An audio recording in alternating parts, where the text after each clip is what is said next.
Então, além de serem escritoras premiadas e trabalharem com a linha a linha infanto-juvenil, terem livros também editados, traduzidos fora de Portugal e do Brasil, a Alice tem uma trajetória fantástica de vida, Maria Valéria também, então eu vou deixar essa parte mais para as duas contarem para a gente. Eu só fiz uma pequena introdução, porque quem quiser acompanhar a trajetória, e nem precisa, porque muita gente já conhece, mas tanto no Wikipédia, quanto no perfil de cada uma, vocês veem toda a trajetória, todos os livros, os prêmios que Alice, que Maria Valéria Rezende Alice Vieira e Valéria Rezende já receberam. Então, para começar, eu queria só explicar mais ou menos como é que funciona. A Alice vai falar um pouquinho de si, se apresentar, porque eu acho que a melhor coisa é a própria pessoa se autodefinir, né? E depois a Maria Valéria fala um pouquinho dela. Aí eu interrompo, chamo um pouquinho as pessoas para nos acompanharem e começo as perguntas e a gente vai naquele bate-bola.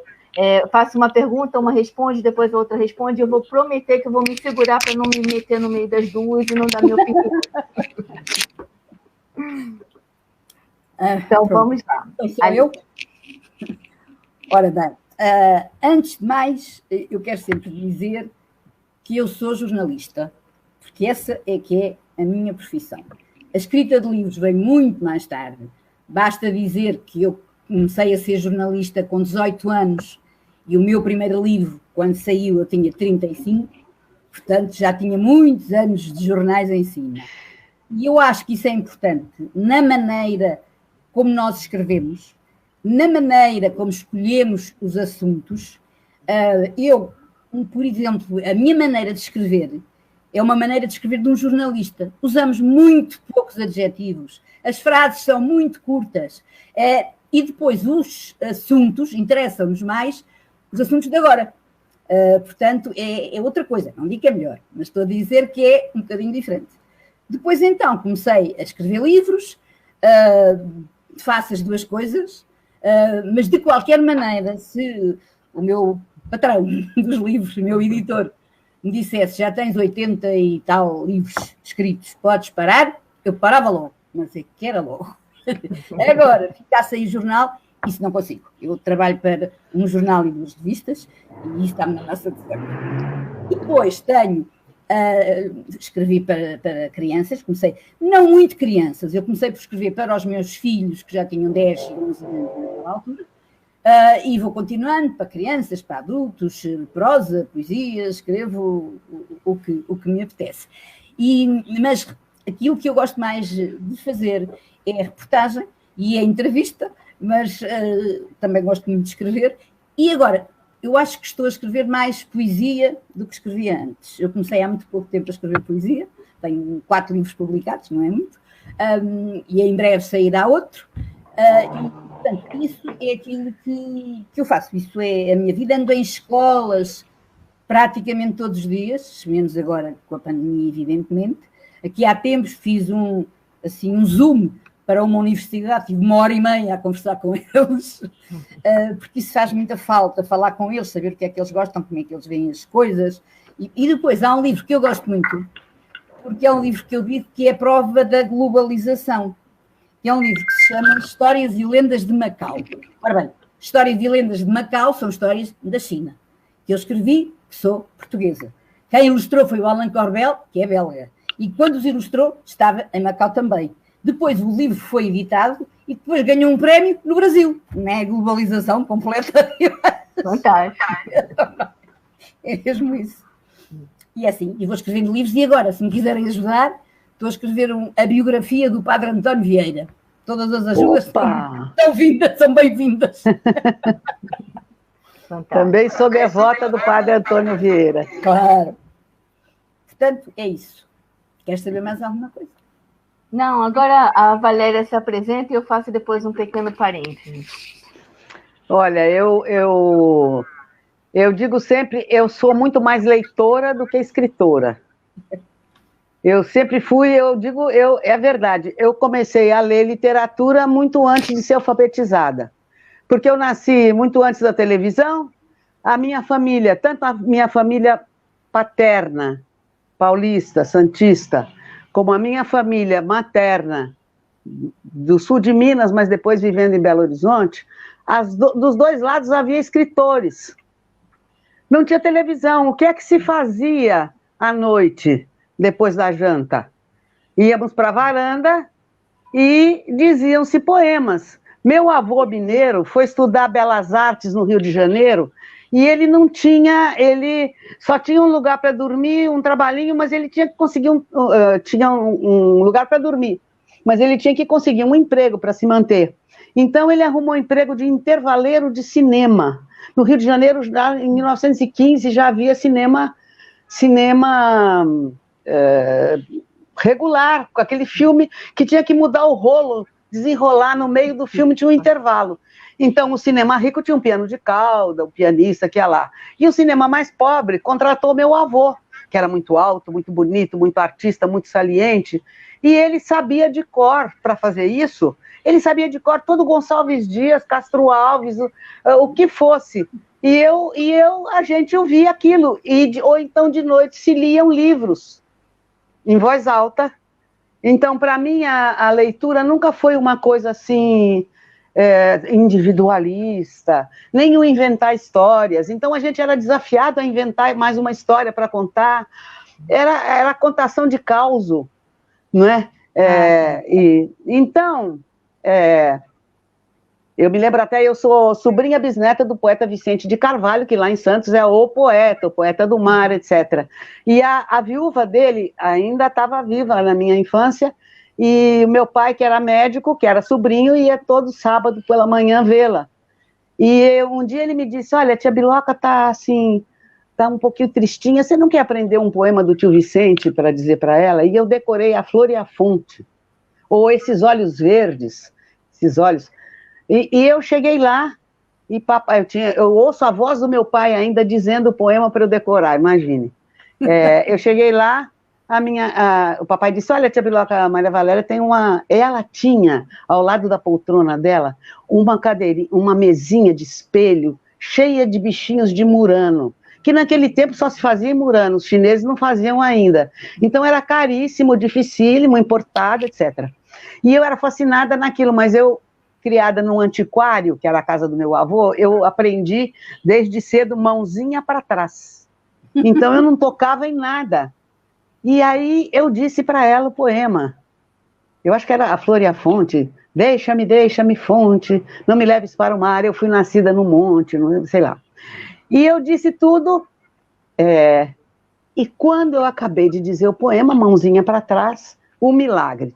Tia Biloca pega um daqueles bichinhos e me dá de presente. Aí foi uma coisa, porque todo sábado eu queria um poema novo. Então eu com 5 anos estava dizendo, tanjo, sino tanjo, numa voz de choro tão desconsolada, no caixão dourado, como em berço de ouro pequenino, levam-te dormindo, olha que te levam para o mesmo lado, onde o sino tange, numa voz de choro tão desconsolado. Imagina, eu não entendia nada do que eu estava falando, fazendo um poema sobre uma criança que morreu. Então, e eu comecei desde muito cedo a ter paixão pelas palavras. Então eu ficava colecionando palavras. Quando eu forcei um pouco para ser alfabetizada, porque eu estava já matriculada numa escola que as pessoas diziam que não era para alfabetizar antes, que atrapalhava, porque o método, porque não sei o quê. E eu não me conformava com aquilo. Então, aí pronto. Quando eu comecei a ler, foi um desespero, porque não havia o que chegasse, era só o que eu fazia. Eu me deitava debaixo da minha cama, porque mandavam a gente apagar a luz e dormir uma certa hora. Eu me deitava debaixo da minha cama, botava um abajurzinho por baixo da cama, para minha mãe não ver a luz lá do quarto dela, e lia escondido. Não porque o livro fosse proibido, mas porque não era hora de ler. Enfim. E aí eu tinha uns caderninhos onde eu copiava todas as palavras que eu não sabia e ia olhar no dicionário. Eu sempre fui apaixonada por dicionário. Eu tenho uma estante inteirinha de dicionários de todas as línguas, até de língua que eu não sei para língua que eu não sei, na esperança de um dia aprender.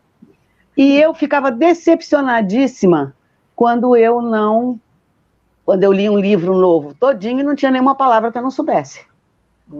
Então, isso é uma coisa que toda a vida foi paixão minha. Inclusive, o meu último livro, eu me diverti demais de escrever, porque é uma mulher escrevendo uma carta no século XVIII, então eu me pus o desafio, eu não vou usar nenhuma palavra que não se pusesse usar no século XVIII. Então, foi uma pesquisa enorme de vocabulário, e me lembrar de palavras antiquíssimas que eu ouvia meus avós dizerem, e que ninguém diz mais, e que eu achava que era gíria, que era invenção deles. Eu fui lá olhar e já se falava isso no século XVIII, XVII. O padre Antônio Vieira foi quem me ajudou demais, porque eu sempre fui uma leitora apaixonada do Vieira, até ele está citado lá eu acho, no romance, eu nem me lembro mais o que foi que eu escrevi. Então, pronto. Só que era uma casa cheia de escritores, os escritores de Santos se reuniam lá na casa da minha avó, porque a minha tia, que era poeta, tinha paralisia infantil, então era difícil para ela se locomover, eu não sei. Eu sei que eu tenho essa lembrança de toda semana ter aqueles saraus, que não se chamava assim, porque era uma coisa espontânea, se juntavam lá os poetas, os que vinham de São Paulo para encontrar os outros escritores de Santos, iam lá para casa da minha avó, e era aquela poetação, aquelas leituras, então eu tinha a impressão que todo mundo ia escrever um livro um dia, que era uma coisa que acontecia normalmente, todo mundo era escritor. E eu fazia meus livrinhos, desenhava, escrevia à máquina, numa Remington bem velha do meu avô, empoleirada em cima de uma banqueta daquela de pintor, porque ele pintava também. Depois minha avó costurava para mim, eu desenhava, eu fazia edições de 4, 5 exemplares e distribuía. E as pessoas diziam assim, já leu o novo livro de Maria Valéria? Do mesmo jeito que falavam, já leu o novo livro de Tio José, de fulano, então eu era escritora.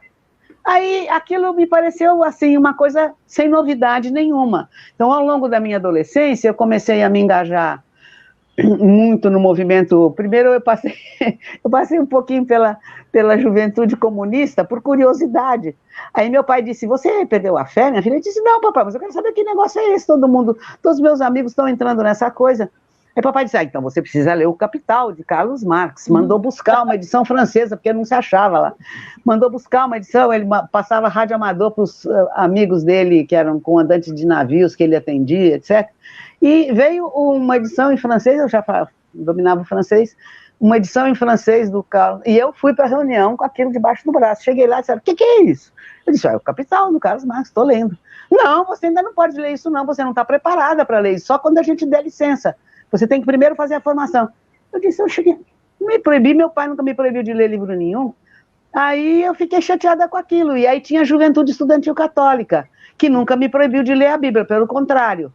Então eu passei para a Juventude Estudantil Católica. Veja como o livro foi determinando a minha vida, de certa maneira.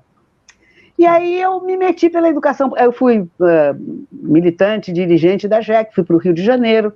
Quando veio o golpe militar, eu estava no Rio de Janeiro, não, ele não estava no Rio, eu estava no Uruguai, mas cheguei, voltei para o Rio, e aí eu já tinha tomado a decisão, de ser missionária, porque eu não queria, eu sou a mais velha de 6 irmãos, já tinha ajudado a criar meus irmãozinhos todos, já sabia como era aquela vida, eu queria andar pelo mundo. Naquele tempo, ser jornalista internacional, assim, não era coisa para mulher. Você não ouvia falar nada disso. Eu tinha um primo jornalista que eu adorava, que era filho do Vicente Carvalho, e que andava pelo mundo e me mandava cartões postais. Eu queria ser aquilo, andar pelo mundo e mandar cartões postais para os outros. E aí eu fui, me meti para ser missionária, mas aí com o golpe e tudo isso, a gente tomou consciência de que uma mudança contra as injustiças e uma mudança realmente na estrutura social do Brasil só se faria. Houve aqueles que acreditaram na luta armada, isso foi trágico, porque foi terrível a repressão, mas muitos de nós decidimos que a gente, com muita influência do Paulo Freire, que para mim já era antiga, desde que ele foi para o Rio para criar o Programa Nacional de Alfabetização, a gente já estava metida nisso e tudo, e aí eu decidi me enfiar pelas periferias e pelo campo, e tem duas imagens que dizem bem o que é isso. Naquele tempo a gente lia muito o Livro Vermelho do Mao Tse Tung, e ele dizia que o militante tem que desaparecer no seio do povo como um peixe dentro d'água. E no Evangelho diz assim, você tem que ser o fermento da massa. o fermento, se ele tem que desaparecer dentro da massa, senão empedra, não é? Ou você tem o sal da terra, se você não... Então, para mim, aquilo foi um caminho natural, e eu fiquei nesse caminho desde os... Eu comecei em São Paulo, na periferia da Zona Leste de São Paulo, trabalhando durante uns anos, e aí a coisa começou a apertar, porque começaram a aprender, matar uma opção de gente à minha volta, que trabalhava comigo e tudo. Aí a minha congregação me chamou para a Europa para ajudar lá numa pesquisa. Eu acho que era um pouco assim para me tirar daqui, né? Porque se dissesse que eu tinha que me exilar, eu não ia querer. E aí eu fui, passei uns meses lá, e aí, para voltar para o Brasil, a minha superiora geral, que tinha sido militante da resistência francesa, ela disse: eu entendo muito bem que você queira voltar, mas você não vai voltar você não pode desembarcar em São Paulo. Tinha muitas razões para não fazer isso. Eu tinha levado as cartas do Frei Beto, que foi a primeira edição das cartas dele, a primeira denúncia, assim, de dentro da prisão. Então, eles podiam saber que eu tinha feito isso, e, bom, então ela me fez fazer uma périplo para voltar para o Brasil. Então, eu fui para os Estados Unidos, atravessei os Estados Unidos, passei uns 3 meses, 4 meses lá, fui para o México, do México de avião para Manaus, que ninguém esperava que viesse uma criatura dos Estados Unidos para Manaus, voltando, né, ali não era importante. E daí eu vim embora de barco, de carona, de pau de arara, de coisa, até chegar no sertão do São Francisco, onde já tinha 2 irmãs minhas, e eu fui com elas para lá. Mas aí, ao fim de um ano, esse sertão do São Francisco, esse lugar no sertão do São Francisco, é exatamente o cenário do meu livro Outros Cantos. A pessoa que conta a história não sou eu não sou nem um pouco sentimental, introspectiva, nada disso, que é a personagem que conta, né? A Maria, que eu chamei de Maria porque 50% das brasileiras da minha geração era tudo Maria, então é um nome genérico. Né? Eu acho que em Portugal também. Né? Todas Marias ou Isabéis. Aqui em casa temos uma Maria Teresa, portuguesa, mas cujo nome de religiosa é Isabel Sofia, e ela continuou usando o nome de religiosa porque tinha muita Maria Teresa. Então, fez 90 anos anteontem. Ah, que legal. Está muito frágil, mas tá aqui ainda. Então,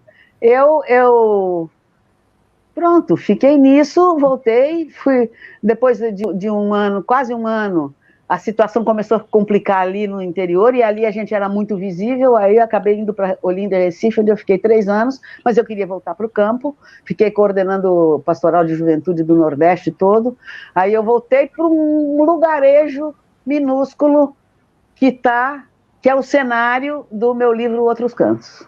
Não, O Vasto Mundo, primeiro, que foi publicado como ficção. E pronto, eu passei a minha vida inteira, o pessoal diz que eu comecei a escrever aos 60 anos, que nada disso, eu escrevi a vida inteira. Eu escrevi, só que eu escrevia, e o que eu escrevia não tinha meu nome, evidentemente, porque eu fiz uma história da classe operária enorme, em 3 volumes, para os trabalhadores passarem escondidos uns para os outros, para refazer os movimentos que estavam completamente destruídos, né? História da igreja no meio popular, no período colonial, um monte de coisas. Escrevia folheto de cordel, peça de teatro, novela de rádio. A gente fez uma novela de rádio que se chamava, olha só, Vida e Luta de Zé Canavieiro. Não basta dizer que só foram 8 capítulos por ar, era semanal. Aí a rádio inventou lá que não podia, porque aquele horário, porque o anunciante, porque não sei o quê, e acabaram com a nossa novela, porque estava começando a haver greves locais do pessoal que ouvia a novela pela... Então, Isso já foi nos anos 80. Então, eu toda a vida tive um monte de coisa para fazer, andava com umas câmeras de Super 8, filmando tudo, fazendo... Eu não estava nem aí, e, na verdade, era completamente invisível, porque ser invisível era uma condição sine qua non. E isso foi até os anos 2000. Até os anos 2000, meu primeiro livro de ficção saiu em 2001. Como eu era louca por ler, e no meio do mato não tinham que ler, eu já sabia de cor os livros que eu tinha, já tinha lido todos os livros, até em latim do padre, um padre intelectual que tinha lá, que tinha uma biblioteca, do bispo, que também era um grande erudito, e ele não tinha mais o que ler, não tinha livraria, eu tinha que vir a Recife, ou a João Pessoa, assim mesmo, tinha era pouco. Então, eu, quando estava chateada, eu escrevia, e eu adorava mexer na máquina de escrever. Depois a gente comprou para o nosso serviço de educação popular uma daquelas máquinas IBM, que tinha umas bolinhas que você mudava as letras, e quando todo mundo acabava o serviço, todo mundo ia embora, aí eu ia brincar na máquina. E eu tinha que escrever alguma coisa para poder brincar com aquelas bolinhas, trocava a letra, etc. Eu escrevia histórias, e essas histórias eu ia guardando, e quando tinha alguém, ou era aniversário de algum amigo, que eu não tinha dinheiro para comprar presente para ninguém, eu pegava uma história daquela, datilografava bonitinho, pegava uma capa, desenhava. Eu me via muito mais como artista plástica naquele tempo, como minha avó, meu avô, minha mãe, e eu desenhava, pintava e dava de presente. Assim eu dei um dia de presente uma história dessa pro Frei Beto, justamente, porque eu ia me encontrar com ele, que era dia do aniversário dele, e aí, uns 3 anos depois, um editor me ligou, que estava com um texto meu, que queria publicar e que queria tudo que eu tivesse, porque ele tinha mostrado para os outros editores, e que todo mundo disse, não sabemos quem é, nunca ouvimos falar, mas quem é? Não é uma iniciante, porque é uma pessoa que sabe escrever, que domina. Eu sabia era ler, né? Porque ler muito faz um escritor. Eu estou convencida que todo leitor pode se tornar um escritor. E aí, pronto. E aí ele, eu quero tudo. Eu falei, eu nunca mandei nada para editor nenhum, o que é isso? Não é engano. Aí ele começou a ler para mim, eu falei, de fato, essa história eu li. Aí foi uma longa história, porque até eu achar tudo que eu tinha, organizar, aí achei montes de histórias. Aí fui organizando por mundos. Então, aquelas ali que se referiam todas àquela realidade, tinham sido suscitadas pela realidade daquele lugarzinho, chama-se Pilõezinhos, que é onde nasceu o cordelista que escreveu O Pavão Misterioso, que é o grande cordel inaugural aqui no Nordeste, né? E então ele deve ter passado mediunicamente alguma inspiração para mim. Eu fazia muito cordel, fazia de tudo. E pronto, aí o pessoal acha que é o meu grande sucesso ter ganho um jabuti, não sei o quê, mas não é. Meu grande sucesso foi aquela história da classe operária, que foram milhares, não sei quantas edições e passado por aí tudo. Até hoje o pessoal se refere àquilo. Então a gente até está refazendo. Nós estamos refazendo, atualizando, completando, tentando refazer, estou até para entrar em combinação com o pessoal da CO, porque é necessário começar tudo de novo. E aí pronto. Aí saiu o primeiro livro, mas também eu passei a minha vida toda andando com mochila nas costas, fazendo formação de educador popular pelo mundo, sabe? Dei 4 voltas ao mundo sem nunca pagar passagem. Então, aí quando com 60 anos, eu já não estava mais aguentando a mochilão nas costas. E já não estava podendo mais, também já estava, sabe? O educador tem que se tornar dispensável, né? Então, eu sempre, nunca me grudei em nada. Pronto, agora já está pronto, agora vocês continuam, eu vou me embora fazer outra coisa. E aí, o escrever, eu percebi que escrever ficção era uma maneira de continuar, porque eu conto as histórias do que eu vi. É isso. É isso. Aí, então, agora eu vou pedir para... A gente vai deixar as perguntas um pouquinho para depois, porque vocês já... Eu acho que a Valéria já falou umas 3 aqui. E Aline, você também, que já viveu tanto, já estava em Paris, já conviveu com essa parte toda da ditadura, do regime fechado, e tem tantas histórias também. Pois, a questão agora era essa, eu estava a ouvi-la falar. E nós cá tivemos a ditadura até 1974. Portanto, a dificuldade de ser jornalista era terrível, porque muitas vezes quase que cortavam o jornal todo. E nós tínhamos de ter um jornal preparado para que, se eu viesse todo cortado, o outro avançar. Porque naquela altura não havia estas tecnologias e os jornais tinham que apanhar o comboio para ir para os outros lugares. Na maneira que foi, os livros também não se podiam publicar, foi uma coisa muito, muito difícil de passar aqui. E depois um dia eu pronto, zanguei-me com a pátria. Fui viver para Paris.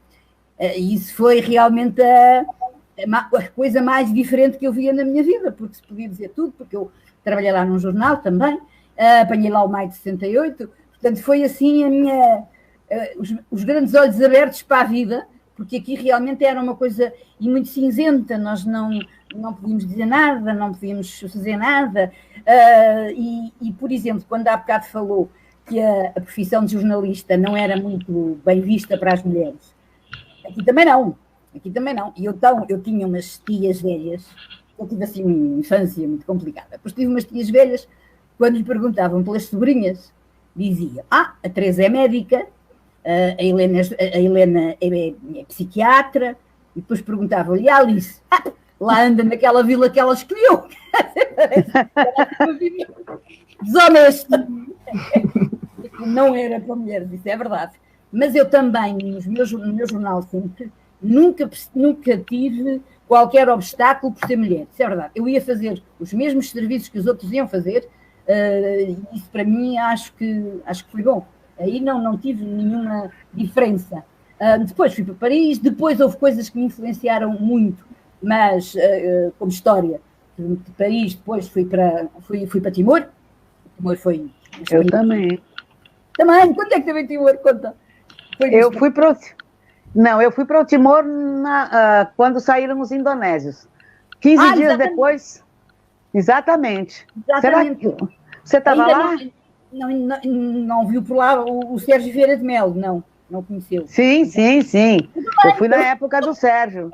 O Sérgio, exatamente. Será que não nos encontramos por lá? Não na mesma altura, não nos encontramos. Mas é uma experiência extraordinária lá também, foi assim... Aqui há pouco maravilha. Convidaram para lá ir. Eu disse, já estou com 77, 30 horas de viagem, não aguento, de maneira que agora fico por cá, mas o sair ver outras pessoas e falar com elas é isso que depois nos leva a escrever, não é? Porque temos que contar aquilo que nós vimos, não é? E portanto está dentro de casa. Há bocado disse aí uma coisa muito engraçada, que é que quando era pequena eu queria ser jornalista, porque eu sabia que o jornalista hoje estava ali, no outro dia estava acolá, e eu, se nunca estava em casa, era mesmo isso que eu queria. Pronto, era um bocadinho disso também. E felizmente hoje as coisas são muito diferentes, mas foi um tempo muito complicado, e depois foi muito complicado escrever sem censura. Nós já estávamos tão, como diríamos, matados, não é? Já escrevíamos, eu lembro-me de estar a escrever e parar, porque já estava a escrever de outra maneira, metáforas. Eu disse, por que eu estou a escrever assim? Eu já posso escrever tudo. Pronto. Foi um bocadinho difícil de voltar ao normal, porque eu sempre tinha nascido na ditadura, mas pronto, eles realmente a escrita, seja de livros, seja de jornais, seja do que for, é muito importante para comunicar com as pessoas as coisas que acontecem, não é? E eu achei muito interessante isso, porque conhecendo um pouco da história da Alice e também a da Valéria, eu achei que vocês duas convivem, as histórias de vida, a Valéria deu uma sumidinha, as histórias de vida de vocês são muito próximas, porque as duas não começaram a viver como jornalistas, né? Desculpa, vocês duas não tiveram como objetivo a escrita e serem escritoras. Alice sempre foi jornalista. Ela já escreveu a sua biografia. Tem de escrever a sua autobiografia. Eu não, quer dizer, na verdade, tudo que eu escrevo foi porque eu vi. Pois, eu também, mas... Então, pronto. Então, é a minha... eu mesma não interessa, entendeu? E depois eu não tenho nada para aprender de mim mesma. Porque quando eu escrevo, que eu tento me pôr na pele do personagem, eu tenho que encarnar aquele personagem, eu brinco que é uma espécie de coisa meio mediúnica, por isso que eu tenho muitos amigos do candomblé, porque eu entendo como é isso. O personagem me toma e fica enchendo a minha paciência, tem que escrever, tem que me escrever. E aí, eu aprendo muito, porque eu tenho que fazer todo um esforço de ser outra pessoa. Agora, ser eu mesma é uma chatice. Não, eu já sei, eu já fui, eu já sou eu mesma. Eu não quero escrever minha autobiografia. Além do mais, que eu sei que seria muito mentirosa, porque eu não acredito. A memória, eu sou muito sincera quando eu conto minhas memórias. Mas eu não posso jurar que eu sou verdadeira, não corresponde aos fatos. Os fatos não estão dados. Na memória é ficcional, é um arranjo que a gente faz de fragmentos. A minha editora às vezes também me pede uma autobiografia, eu digo nem pensar. Nem pensar. É isso que eu acho. É isso que eu acho muito. Sabe? Quando eu morrer, se alguém quiser, faz a minha biografia, porque aí pode falar mentira, verdade, ninguém vai me cobrar, eu não estou aqui para responder, não é minha responsabilidade. Mas o mais interessante é justamente isso, é o que Alice com o olhar de jornalista, Valéria de missionária educadora, contando as histórias e pelo olhar de vocês. Então, eu acho que é aí que é o grande veio do sucesso, porque quando a pessoa fica em casa sonhando em ser escritora e não vive, não tem história para contar. E o mais fantástico, e eu queria unir vocês duas, porque eu acho que vocês depois vão ter muito que conversar, muito que interagir, que a vida de vocês foi um filme em paralelo, com muitas histórias interessantes. Somos gêmeas. Sim. Agora, já que a gente... Mesma idade. Sim, mas não é gêmea, porque a sua mãe não a viu quando tinha 15 dias. A minha viu. As vivências são próximas, porque a história da Alice, pelo que eu conheço, e a da Valéria também, vocês viveram uma fase em que a mulher, né, teve que passar por muitas superações, muitas dificuldades, para conseguir chegar em 2020 e dizer assim, olha, eu tenho 50 e poucos livros editados, ou 40 e poucos livros, eu tenho prêmios, eu tenho uma carreira, eu posso olhar para trás e dizer assim, tudo que eu vivi, eu contei a história para quem quisesse ler. Então, isso que eu acho fantástico, e trouxe vocês duas justamente também um pouco para isso, para vocês dizerem para essa nova geração que levantam a bandeira, né, o tempo inteiro de que a mulher não tem espaço no mercado literário. E eu vejo duas pessoas na minha frente que conseguiram um espaço fantástico. Então, eu queria que vocês contassem esse segredo para a gente, se vocês... porque a caminhada, a trajetória não foi direcionada, né, para que vocês chegassem onde vocês chegaram como escritoras. Cada uma tinha um objetivo diferente de vida e a própria vida foi conduzindo. Sabe, então, eu acho que se nós quisermos mesmo, se nós não ficarmos em casa a pensar nas coisas, nós conseguimos fazer as coisas. É preciso ter vontade de fazer, é preciso saber o caminho que nós queremos passar e não estar à espera. Ou que o editor nos chame, também nunca nenhum editor me chamou, ou não estar à espera que as coisas nos aconteçam. Nós é que temos que fazer por isso. Mas é mesmo. E, portanto, quando dizem, hoje as mulheres não têm... Têm se elas quiserem. Agora temos é que trabalhar muito e não pensar assim, pronto, já fiz tudo, agora vou descansar. Isso não, tem é que se trabalhar e saber o que é que se quer. Eu nunca tive ninguém que me ajudasse. Eu é que me ajudei. E Valéria? Sim, eu acho assim... Veja bem, eu não sei, eu acho que na Europa já é um bocado diferente, mas talvez não tanto. Aqui, o que acontece é o seguinte, é que todo o mercado editorial, tudo está montado para enaltecer os escritores. Escritora, tanto... Sabe, é assim, tanto era que a gente, quando começou... Claro que sempre tinha umas que passavam, né? Mas sempre minoria. Mesmo quando elas eram grandes, elas eram esquecidas depois de um tempo, entendeu? Por exemplo, agora há pouco fizeram uma reedição da Muralha, da Diná Silveira de Queiroz, que é um livraço maravilhoso, e que estava sem edição há muito tempo. Eu até fiz a apresentação do livro, uma espécie de prefácio, que eu digo que é pré-fácil, porque eu não sei falar de teoria nenhuma, então o que eu faço eu conto a minha experiência na leitura daquele livro. E aí, o que acontece é que as mulheres, os meninos, aos 18 anos, eles já se põem no Facebook, o nome deles é fulano de tal poeta. Aí você vai olhar, ele teve um poema publicado na revista digital tal, mas o cara já é poeta. Entendeu? E depois é muito comum você ver os meninos, os homens, rejeitarem seus primeiros livros, porque são livros imaturos. Claro. Então, as mulheres, como elas hesitam mais, porque é muito mais difícil para elas, elas amadurecem os seus textos. Então, o que está acontecendo com o movimento do Mulherio das Letras, que destapou essa botija que estava cheia de moedas de ouro ali, com uma certa restrição, assim, e que vão trabalhando, retrabalhando. Eu acho que o essencial... Hoje, eu acho que a porteira abriu e ninguém fecha mais, entendeu?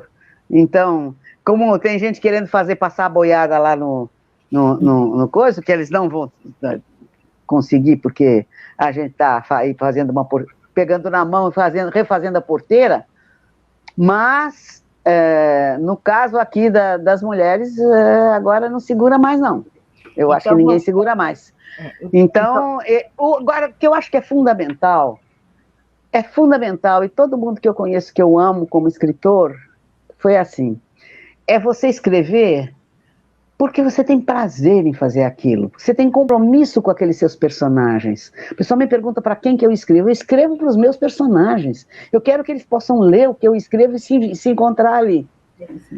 E não, eu vou escrever para fazer sucesso, porque aí você começa a se encaixar nas modas, porque imitar não sei quem, vai estudar doutorado de literatura e aí começa a querer saber em qual caixinha daquelas que os teóricos inventam que você vai entrar. Eu, como não sabia nada disso, quando eu estudei letra e literatura, língua e literatura francesa, você tinha que ler os autores, não existia teoria literária, nos anos 50. Então, eu não sabia que eu estava fazendo o quê. Claro que já me chamaram de regionalista, disso, daquilo, de papapá, e eu sei lá se é, se não é, pode chamar do que quiser, eu não tenho compromisso com isso. Então, gostar, sabe, para mim, quando eu termino um texto que eu leio e que eu gosto, eu digo, poxa, já basta. Mas há bocado estava a falar na Dina, eu fiz uma grande entrevista à Dina, e depois dei-lhe um livro meu. Então não é que ela leu aquilo tudo naquele dia e telefonou-me e depois tivemos quase uma hora ela a falar do livro e o que estava bem e o que não estava tão bem e foi ótimo. Foi ótimo. Mas aqui, nisso das mulheres, eu acho, e da literatura, eu acho que até estamos numa altura boa. As nossas escritoras, os escritores também, mas as escritoras publicam, são boas escritoras. E acho que sim, acho que até estamos numa altura muito de produção literária. Isso acho que é verdade. Então, para linkar duas coisas que a Valéria e a Alice falaram, e são duas perguntas que eu tinha separado aqui. Eu não vou olhar para as perguntas, querido. Valéria, quando você falou do mulherio, quando você criou, né? Aliás, você fez esse chamamento, não foi uma criação, foi um chamamento, né, no grupo do Facebook, em 2017, você imaginava que chegaria a essa dimensão? Justamente quando nós fizemos isso, porque não fui eu que inventei o mulherio, foi lá na Flip, estava com poucas mulheres, sempre maioria de mulheres na plateia e só os homens lá em cima falando, com raras exceções. E as mulheres andando por lá em eventos paralelos. Aí a gente se encontrava no meio da rua, daquelas pedras, se equilibrando, e dizia, gente, mas cadê as mulheres? Vamos juntar o mulherio que está aqui para a gente saber por que... Tinha um jovem que tinha escrito um artigo dizendo que mulher não escrevia muito, que não tinha preferência pelos homens, é que os homens é que escreviam, as mulheres não escreviam.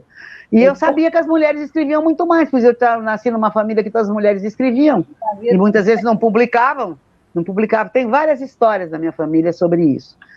E aí, o que eu estava falando? Aí a gente fez uma reunião improvisada no café da manhã, daquelas que nós conseguimos achar, havia umas 25 a 30. Eu tenho até o caderninho com o nome e o e-mail de cada uma e a assinatura de quem estava lá. E aquela palavra que a gente usou assim, junta o mulherio, aí vamos juntar o mulherio, ficou, que é até uma palavra um pouquinho pejorativa, mas é assim, transgressora também. Então, aí a gente chegou à conclusão que a gente não sabe, nós mesmas não sabíamos quem éramos, quantas éramos. E aí a gente teve a ideia de abrir um grupo no Facebook, onde cada uma ia convidando as outras que conhecia para a gente saber quem éramos, onde estávamos, quantas éramos. E eu lembro que a gente fez umas apostas assim, o pessoal dizendo assim, vai dar bem umas 500. Você acha que chega a isso? Não, acho que vai ser uns 300, 400 no máximo. Em 2 meses. Aí a gente demorou um pouco para abrir o grupo, porque a gente já queria lançar a ideia de fazer um encontro nacional.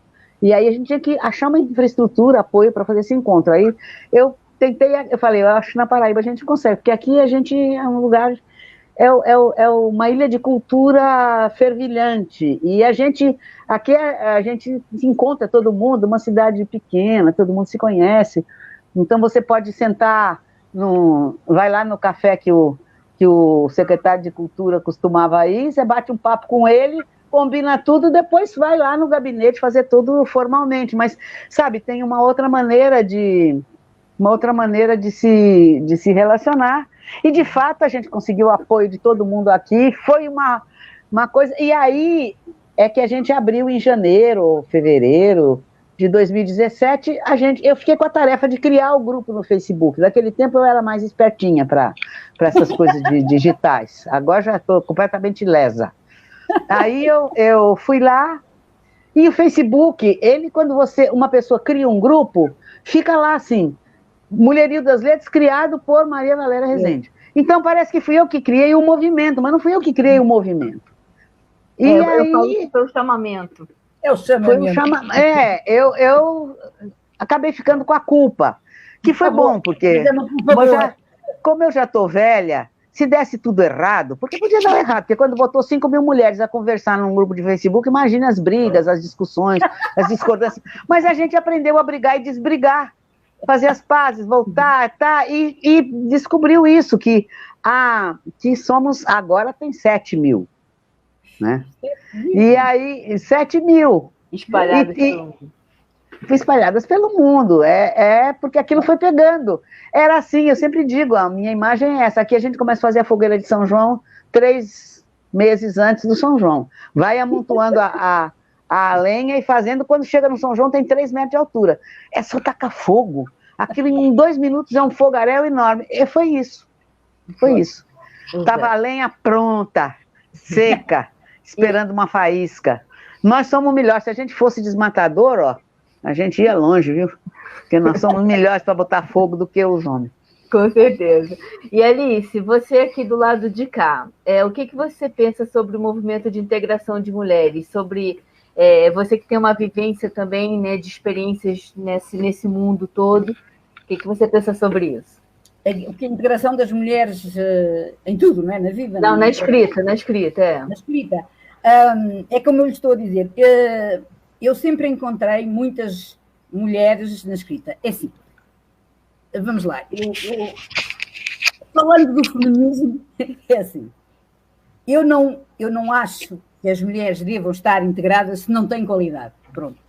Portanto, a mulher tem que ter boa qualidade, o homem também tem, então assim estão, podem discutir. Agora, se não se tem qualidade, se escreve mal, se é muito complicado entrar nestas vidas, é muito complicado. Mas, como eu estava a dizer, aqui em Portugal há um grande grupo de mulheres que escreve bem, que tem prémios, que é muito ativo. Maravilhosas. Mas que são muito ativas mesmo.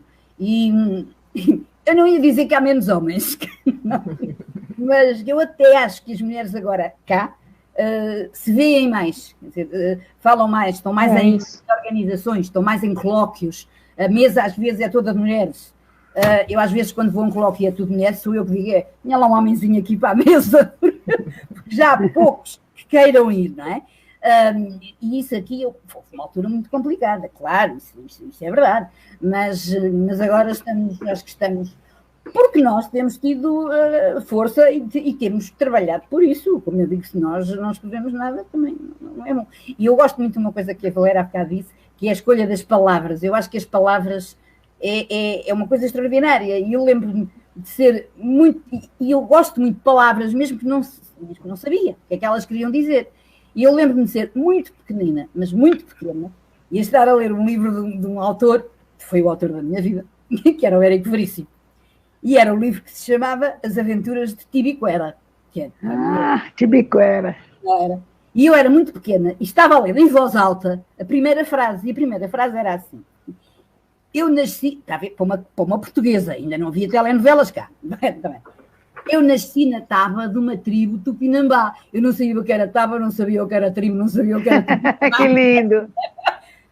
Mas aquilo era tão lindo, o som, e mais, e quando eu acabava numa taba de uma tribo tupinambá, caía para o chão, pronto, aquilo era, eu não sei como é que não fui para o teatro, porque era aquelas, a minha palavra, a sonoridade da palavra é uma coisa extraordinária. Eu uma vez fui a um encontro já com adultos, mas que não sabem aprender a ler, liam mal, e eu fui ler e comecei a ler, já não sei que livro era, e houve um senhor que diz, desculpe, que a gente não está a perceber. E houve outro que se levantou e disse, eu também não, mas isto é muito bonito. Porque era isso que eles iam ouvindo, percebes? E, portanto, acho que é por aí que nós vamos, mesmo com as crianças. Como é que a gente põe as crianças a gostar de ler? Muito cedo, bebés, vão ouvindo aqueles sons e depois aqueles sons são outras palavras. Portanto, é por aí. Para mim, a palavra realmente, claro, a história, mas a palavra é sempre fundamental. Isso é verdade. E há bocadinho ela falou ali numa palavra que em Portugal, que é o lerda. Vai tão lerda. É uma palavra muito nossa. Não, aqui no Nordeste diz lesa. Lesada. Burrinha. Mas vai ver que ainda tá lá no português do século XVI a XVII, viu, provavelmente. Exatamente. Porque aqui se fala no sertão, se usa muito o vocabulário português da colonização, porque não houve imigração estrangeira. Porque houve uma primeira telenovela brasileira, e não sei o quê. E as pessoas pensavam que aquilo... Eu disse, não, isso é uma palavra portuguesa, que era o vai, azinha, vai depressa. Nós cá já não usamos, mas aquilo é uma palavra nossa, o vai, azinha. E há muita coisa que a gente descobre que são palavras nossas que nós já não usamos e que se usam lá, ou outras coisas, não é? A influência da língua portuguesa no Nordeste é muito forte. Muito forte. É muito forte. E assim, eu estou me adaptando a vocês, porque eu tinha as 10 perguntas na sequência. À medida que vocês vão falando... Eu estou a olhar para as perguntas, ela também não, pronto. Somos rebeldes. Que é justamente isso que vocês falaram, essa importância, né, de ler, essa importância de você conhecer a palavra, a origem da palavra, para enriquecer o seu vocabulário, para poder também escrever e contribuir até para a cultura, para a literatura e para os seus leitores. Então, dentro dessa ideia de que vocês falaram, a interação com os leitores, o que vocês deixam de recado para quem se aventura a escrever? Eu sei que vocês já falaram isso, mas como eu quero aqui chegar ao meu desafio de 10 perguntas... A quem se aventura a escrever, o meu primeiro recado é rasga. Rasga muito. Nunca penses que sai bem logo à primeira, porque não sai. Depois de rasgar muito, então, é que tu vais ver. Eu rasgo, eu tenho livros já prontos para entregar ao editor e vou dar outra vista de olho e já tenho 3 que rasguei tudo e comecei tudo do princípio. Portanto, aquilo tem de estar como a gente quer, não é? Depois, então, sim senhora, então vão começando a escrever, nunca escrevo, eu disse sempre isso, eu tenho sempre muito medo das palavras que se escrevem em letra maiúscula. O amor, a solidão, aquilo não quer dizer nada. O que é a solidão para mim, o que é a solidão para o outro é outra coisa. Eu sou muito concreta. Portanto, escrevam. Eu faço muitos cursos de escrita criativa. E, normalmente, uma vez, houve um que chegou atrasado. E entrou e eu disse, então, porquê é que chegaste atrasado? Porque caíram os atacadores dos sapatos. Pronto, agora vão todos começar uma história que diz, caíram os atacadores de sapatos. Agora pronto. E é uma história que tem porque eles começam a pensar assim, isso não dá, não é? E já se vai fazendo cá muita coisa, mas não é nas escolas, porque as escolas, está bem, são boas escolas, ensinam o português, mas depois tem que ser de outra maneira, tem que fazer curso de escrita, tem que ler muito, como disse a Valéria, é assim, sem ler, ninguém escreve. É que não pode. sem ler as pessoas têm que ter o domínio da palavra, têm que saber palavras. Eu não sei como é que é isso hoje aí no Brasil, mas cá, os jovens e as crianças... Um horror. Pronto, então, eu nem entendo do que é que eles dizem. E depois eu digo, filhos, vocês querem uma coisa concreta. Vocês não têm vocabulário. Vocês um dia estão num trabalho, querem discutir com o patrão, e não têm palavras. Quer dizer, vocês têm que ter palavras para saber usar em todas as circunstâncias, porque eles não falam nada. Nunca vi, como aqui, parece que estão a rodar, dizem umas coisas, depois já não dizem outras. É muito mau. E as escolas aí não trabalham muito bem, pronto. E Valéria, qual seria o seu recado? Eu começo por aí também. Eu acho que, não sei se os lusófonos todos têm consciência do privilégio que nós temos, porque a nossa língua é a mais extensa das línguas ocidentais. É a mais extensa. Eu me lembro que quando saiu o novo dicionário da Academia de Lisboa, eu estava na França ou na Itália, sei lá onde, e eu fiz questão de pegar um avião que fizesse uma escala de uns 2 dias em Lisboa para eu comprar o tal. Quando eu fui comprar... Eu também tenho quando eu fui... Pois então, quando eu fui comprar, eu não pude comprar, porque eram 30 quilos de livro. Eu não pude trazer. E até hoje eu estava atrás de uma versão digital, porque agora não cabe, mas não tem como mais... Então, eu tenho um monte de dicionários. E está havendo... E o pessoal alega que a língua é uma coisa viva, dinâmica, ela evolui. Eu estou perfeitamente de acordo que ela evolua. Mas que ela evolua alargando-se e não encolhendo-se.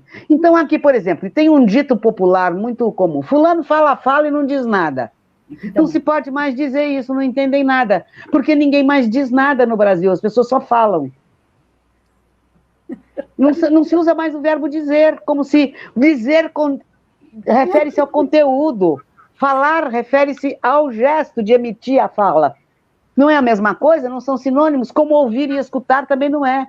Exato. Eu não posso mais dizer, passei horas escutando atrás da porta e não consegui ouvir nada. Escutar é pôr-se na atitude de querer ouvir. Ou as pessoas que dizem, de repente escutei um tiro. Você não escuta nada de repente. Você não escuta nada de repente, você ouve. Claro. E assim vai. Por exemplo, as pessoas não vestem mais as calças, a roupa, não calçam os sapatos, elas colocam. Ora, colocar é pôr uma coisa no lugar exato que lhe cabe. Então, o sapato coloca-se na sapateira, na caixa de sapato. O paletó coloca-se no cabide. Exato. Né? O chapéu na chapeleira. Agora, no corpo, a gente veste, calça, endossa, sei lá o quê, temos um vocabulário enorme. Então, por favor, ponha-se a serviço da língua. E outro conselho que eu dou, conte aos outros, abra os olhos, use seus 5 sentidos, e mais alguns se você tiver. Se você for um morcego, você ainda tem um sonar. Abra todos os seus sentidos e olhe o mundo. Você não é um mundo. Porque há escritores que estão escrevendo uma literatura quase solipsista. É o que eu chamo de literatura de kitnet. O cara se tranca na kitnet, é jovenzinho, mas ele se acha já uma vítima do mundo, da humanidade, um exemplo de humanidade, fracassada, não sei o quê, e fica escrevendo aquele chororô. Quando os nossos jornalistas estão a fazer uma entrevista e dizem assim, agora vou-lhe colocar uma pergunta. Pois é. O colocar a pergunta é sempre uma coisa extraordinária. E quando eu quiser dizer, né? Então, é gostar de escrever, olhar o mundo com os 5 sentidos. Eu escrevo tentando fazer com que seja um livro que qualquer pessoa possa ler, qualquer pessoa alfabetizada possa ler. Tem gente que escreve assim, parece que é só para ele, os amigos dele, os críticos lerem. Só para os críticos lerem, não é para o leitor. Eu não estou a serviço do leitor, como sempre estive na minha vida toda, fosse organizando programas de alfabetização ou escrevendo livros para eles lerem. E, sobretudo, alargue a nossa linguagem. Crie palavras novas. Crie, em vez de matar e enterrar Deixa a Covid matar e os ditadores por aí matarem, mas um escritor não deve matar nenhuma palavra. Nós temos uma língua maravilhosa que herdou e que distribuiu palavras pelo mundo inteiro. A nossa língua se fixou no século XVI, quando os portugueses já estavam. Eu cheguei no Timor, eles estavam lá falando tétum, e de repente eu reconhecia uma opção de palavras, e depois eu descobri que o tétum era uma mistura de português e que muitas das palavras que nós usamos, das plantas... Eu me lembro, o X que me fez começar a entender tétum foi quando eu ouvi eles dizerem, ai, farinha. Farinha. Ai, farinha. Eu disse, ai, farinha. Eu já tinha entendido que ai, toda planta é ai. E a escola também é. E a escola é escola farinha. Também. Exato. Então, não, montes. Depois de um tempo, eu comecei a entender tudo. E eles a me entenderem quando falavam português. Foi uma coisa muito interessante essa experiência. Olha, nós já estamos de quase 1 hora de papo, eu ainda não consegui fazer nem 8 perguntas, mas vocês já me responderam quase tudo. Mas vamos lá. E sobre as redes sociais, vocês acham que elas estão banalizando a escrita? As redes sociais? Sim, as redes sociais são aquilo que nós quisermos, não é? Utilizamos bem ou utilizamos mal. Neste momento de pandemia, de estarmos dentro de casa, eu acho que as redes sociais ajudaram. Por exemplo, eu estou com uma amiga minha no Facebook. Estamos a escrever um romance a 4 mãos. Eu faço um capítulo, que maravilha. Ela faz outro, e não assinamos. Que é para as pessoas, no fim, descobrirem quem é que escreveu o quê. Quem é que está fazendo? E já temos 40 capítulos feitos, e isso é muito... Tem leitura que nem queiram saber, para a gente a ler aquilo, e, portanto, isso acho que foi uma coisa, para já, que neste confinamento nos ajudou, a estar em casa, nos ajudou, e depois também a exercitar a escrita e tudo isso. Agora, o Facebook usado para insultar as pessoas, ou assim, para dizer outras coisas, isso não acho assim muita graça. Mas eu acho que é uma coisa boa, não é? E também vai publicar coisas no Facebook, com certeza, não é? As suas coisas. Vai, tem lá umas suas amigas e publicam. Olha, eu acho que o Facebook, sobretudo, que te permite escrever um texto mais longo, etc., teve uma função como instrumento. Exato. Porque eu conheço milhares e milhares de pessoas que não têm coragem de escrever nenhum bilhete, que é paralisada com a escrita, porque a escrita lhe traz uma lembrança de levar pito da professora, porque não escrevia errado, não sei o quê.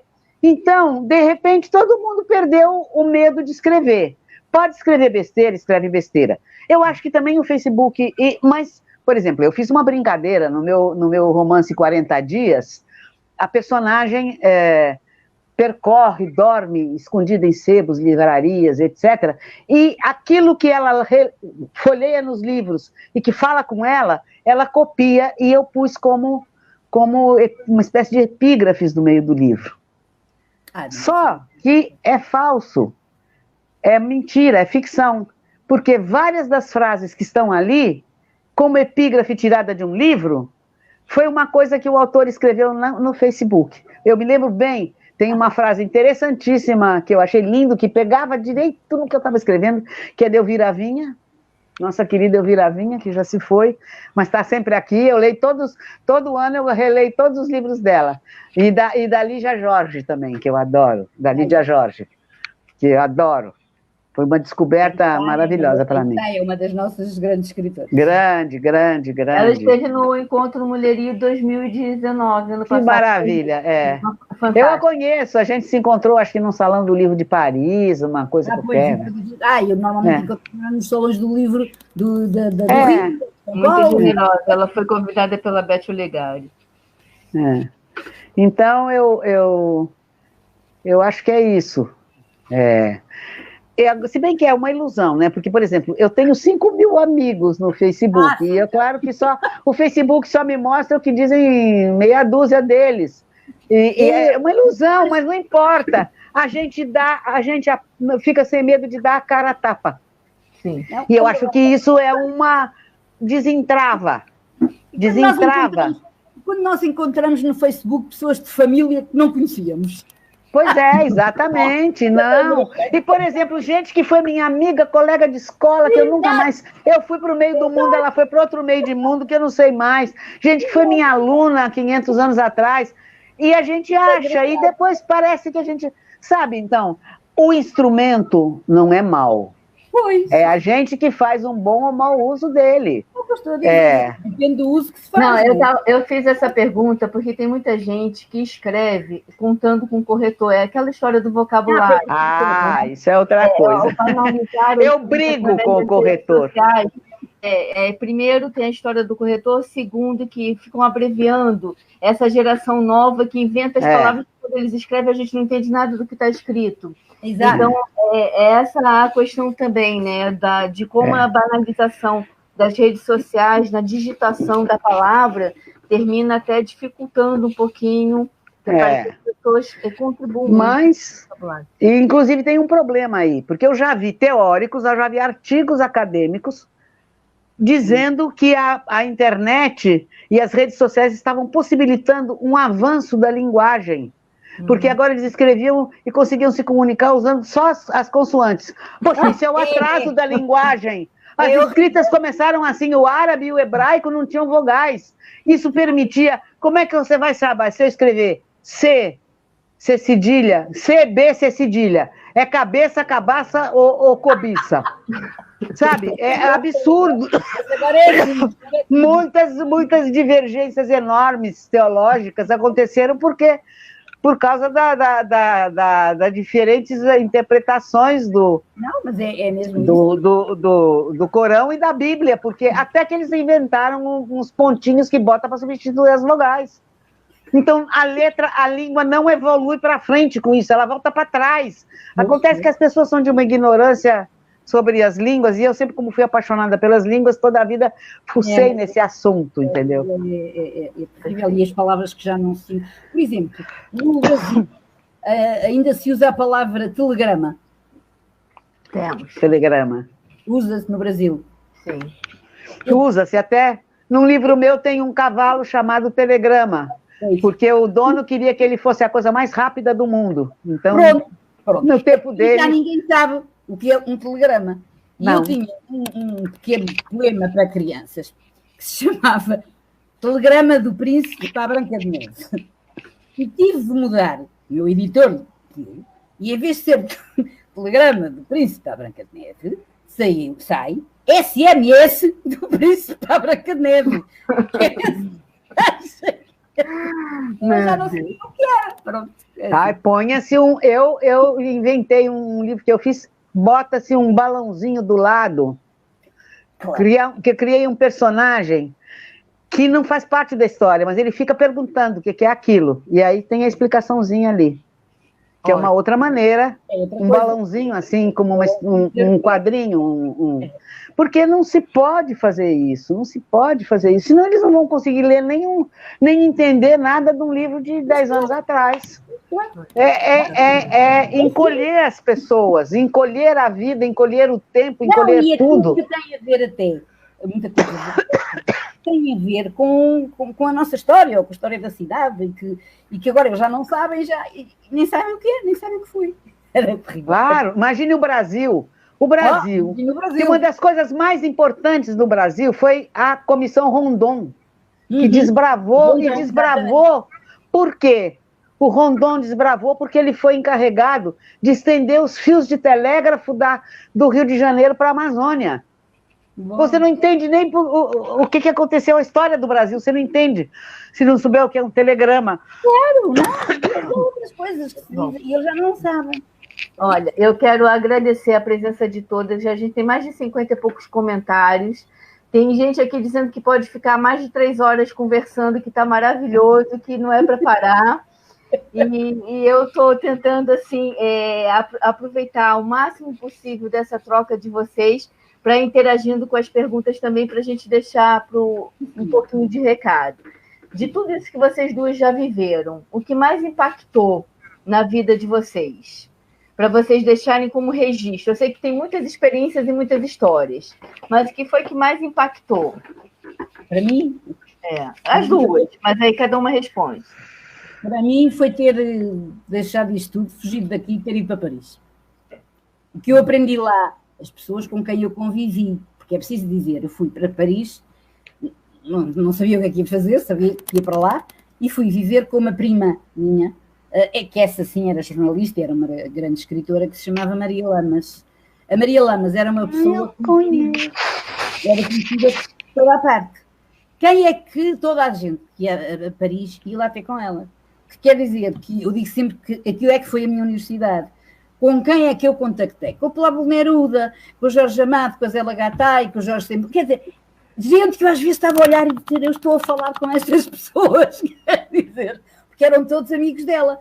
Portanto, aquilo deu-me, e depois a liberdade que a gente lá tinha e tudo mais. Isso foi determinante, perfeitamente determinante para a minha vida. Depois eu vim embora, mas já vinha com outra cabeça e completamente determinante. Eu não sei dizer, me passaram 500 coisas pela cabeça aqui. Mas talvez tenha sido aquele bichinho de Murano que eu ganhei da tia Biloca quando eu disse um poema.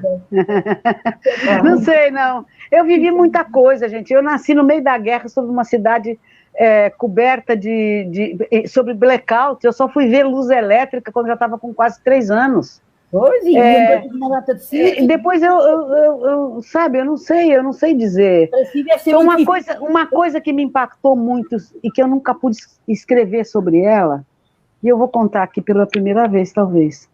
É quando eu estava no sertão de Pernambuco, eu comecei a criar um grupo de artesanato com umas mulheres num outro povoado lá, que não tinha nada. E eu cheguei lá e tinha a mulher que era a liderança do grupo. Ela tinha 2 menininhas, uma de 1 ano, outra de 2 anos, não sei. E eu sempre chegava antes, tomava um café na casa dela, brincava com as crianças, e depois a gente começava, as outras iam chegando, a gente começava a fazer nossos tapetes de sisal, essa coisa para vender lá no lugar turístico de Paulo Afonso. E aí, um dia eu cheguei, ela disse, eu não vou poder ir, as minhas meninas estão muito mal. E eu cheguei, e quando eu cheguei, ela estava com a criança no colo, e pronto, não deu tempo nem de eu perguntar nada, a criança morreu. E a outra estava quase. Eu disse, a gente vai salvar essa, pelo menos. Eu saí feito louca, procurando água de coco, porque eu sabia que era desidratação, naquele calor, no meio da seca. Eu saí feito louca, um médico, uma enfermeira, não tinha nada. Eu saí feito louca procurando um coco para tentar pingar água de coco na boca dessa criança. Não achei. E quando eu cheguei, ela já tinha morrido. Isso foi essa impotência diante de uma coisa que poderia estar resolvida há muito tempo, porque eu sabia fazer diagnóstico. Filha de médico, meu pai achava que a gente tinha que aprender medicina desde cedo, então a gente sabia tudo, e a gente fazia os desenhos de anatomia para ele dar as aulas dele, não sei o quê. Então eu sabia que aquela criança estava apenas desidratada, elas estavam morrendo de desidratação. Muito triste. É uma realidade forte, muito triste. E aí, pronto, isso me marcou a minha vida pro resto da vida. Eu tenho que viver a minha vida inteira lutando contra isso. E aquilo está lá dentro de mim. Então, de vez em quando aquela história me vem, de vez em quando eu vejo aquela criança novamente na minha frente. E é justamente dentro disso uma das perguntas seria isso. Histórias vocês têm muitas. E qual você gostaria mais de contar? Seja do lado, né, de uma experiência assim tão forte, e também uma outra história que vocês gostariam que... São as histórias que vocês gostam de contar, porque vocês devem estar cansadas de responder entrevistas, cansadas de contar histórias. Então, o que é que faz bem para vocês como recado ou como uma coisa que... de referência? Mas eu acho que me faz bem contar as minhas histórias. E, portanto, de resto toda a gente sabe as minhas histórias, como é que foi a minha vida, como é que não foi, porque eu acho que nós temos que, faz-nos bem, deitar cá para fora as coisas que não foram boas, não é? Senão ficamos a remoer, e aquilo é mau. De maneira que, pronto, foi assim. E eu gosto de contar essas histórias, até para prevenir histórias semelhantes noutras crianças ou noutras pessoas da minha idade. Não façam isto, espero que não vos aconteça isto, mas se acontecer também, ninguém me sabe. Eu sou muito otimista, muito. E eu lembrava, quando era muito pequena, eu mudei muito de famílias, e quando às vezes, e eram sempre muito velhotas, quando às vezes as velhas me chamavam, eu nunca era para coisa boa, né? Mas eu lembro muito bem de eu carregar assim nas mãos e dizer, elas matar, não me matam. Portanto, vamos embora. E portanto eu ia lá ter com elas, matar não mata, então vamos lá fazer. E isso serviu-me sempre muito. Não me vão matar, pois não? Então vamos para a frente e vamos resolver essas coisas.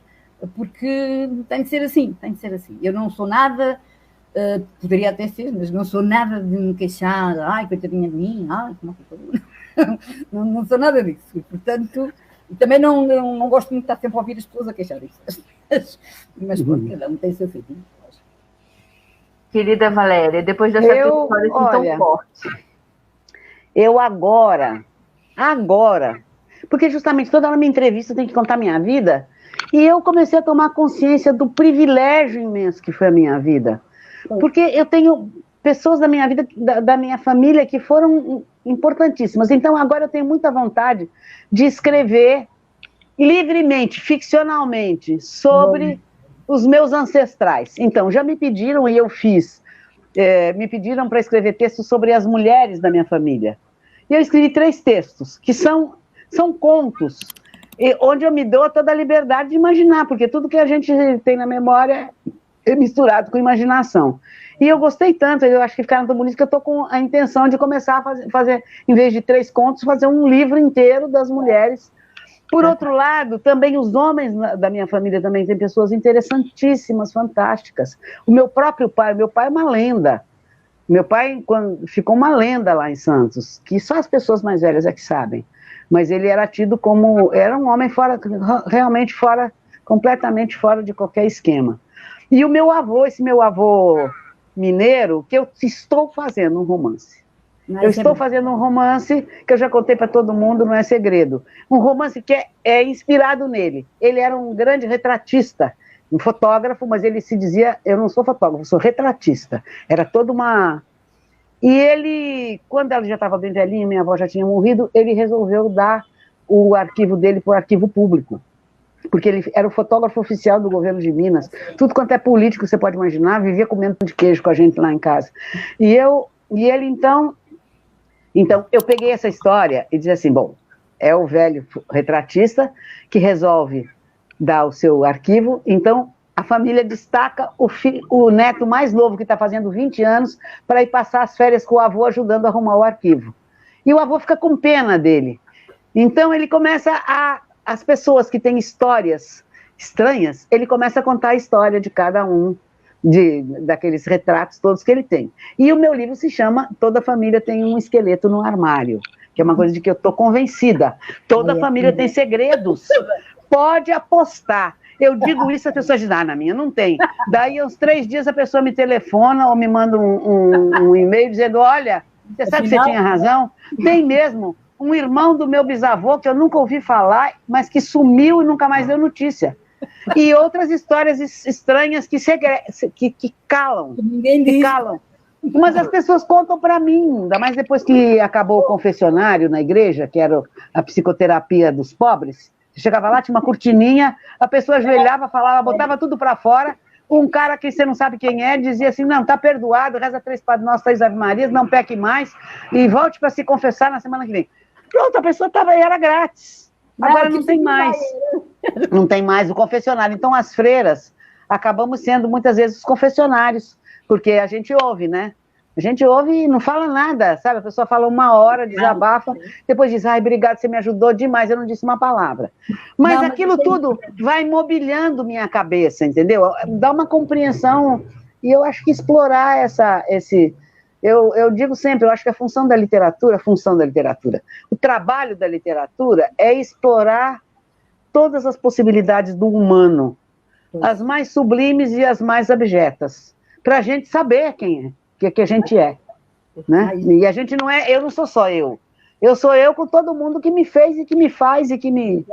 Todas as vivências, as emoções que te servem. Então, pode ser que se eu sobreviver, né, eu de teimosa, que agora com essa situação que a gente tem, eu tenho uma frase da Conceição Evaristo que eu acho absolutamente fundamental, me mudou a minha maneira de ver as coisas, que é assim, eles, tá no Olhos d'Água, eles combinaram de nos matar, mas nós combinamos de não morrer.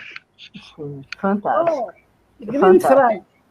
Então, pegando esse gancho, qual a sua percepção para a pandemia mundial e qual é a lição que fica? Alice e Valéria. Sobre a pandemia? E o que é que vai, como é que vai ficar? Não, assim, dentro desse gancho que a Valéria deu, né? A gente está vivendo uma situação de pandemia mundial. Claro. Dentro disso, qual é a percepção que vocês têm? Qual é a lição que vocês acham que fica? Olha, eu acho que nada fica igual ao que era, pronto, isso eu acho.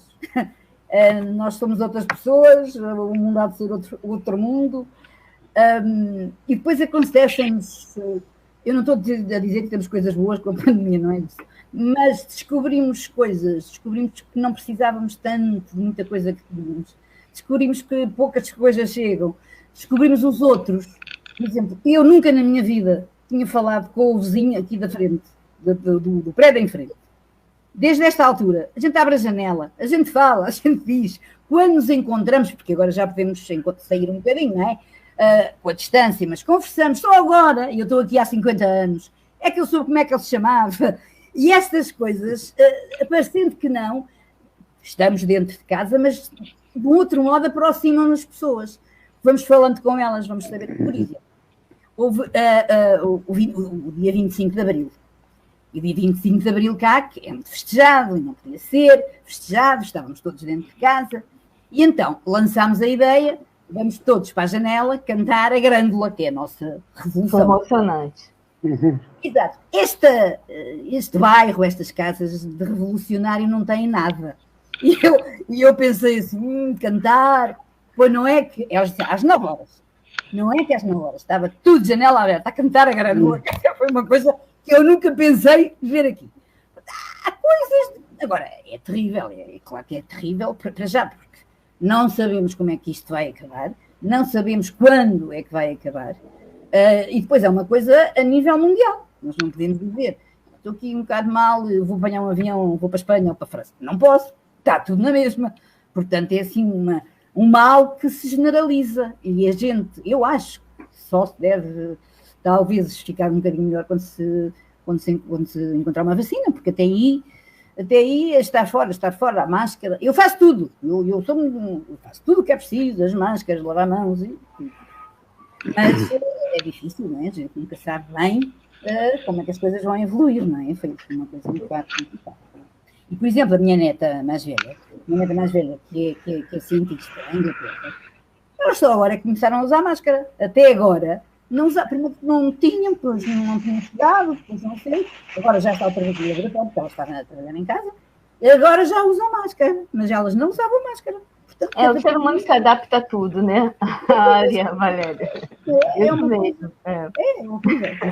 Nós temos. Olha, pois, tal qual. Quando acabar a pandemia, nós vamos ter que usar máscara assim, para botar as orelhas no lugar de novo. Quando acabou, olha, eu vi outra. Para devolver as orelhas para o lugar, que elas estão ficando todas assim. Com a máscara, uma coisa muito bonita, assim, pela cabeça toda, apanhava a máscara e tudo, era uma coisa linda. E qualquer dia a gente esteja. Olha, no outro dia, estava ali, tenho um café que é enorme, está lá pouca gente, portanto eu posso lá ir, e eu já ia ver o café com a máscara posta. Já estamos tão habituados à máscara.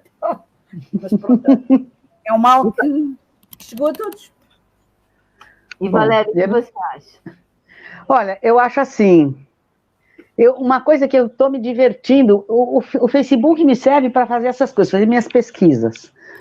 Por exemplo, o pessoal que tem 20 anos a menos do que eu, ou 10, está enlouquecido para aprender a cozinhar. Não sabe fazer arroz com feijão. Não sabe o que se pode comer. A gente aqui no quintal tem um bocado de mato que come. Bredo, arapronobis, não sei o quê. E as pessoas não estão achando, não sabe? Estão aprendendo a fazer, aprendendo a costurar uma máquina, arrumar uma máquina. E a gente, velhos, a gente passou a ter uma função nova, que é explicar como é que se fazia antigamente.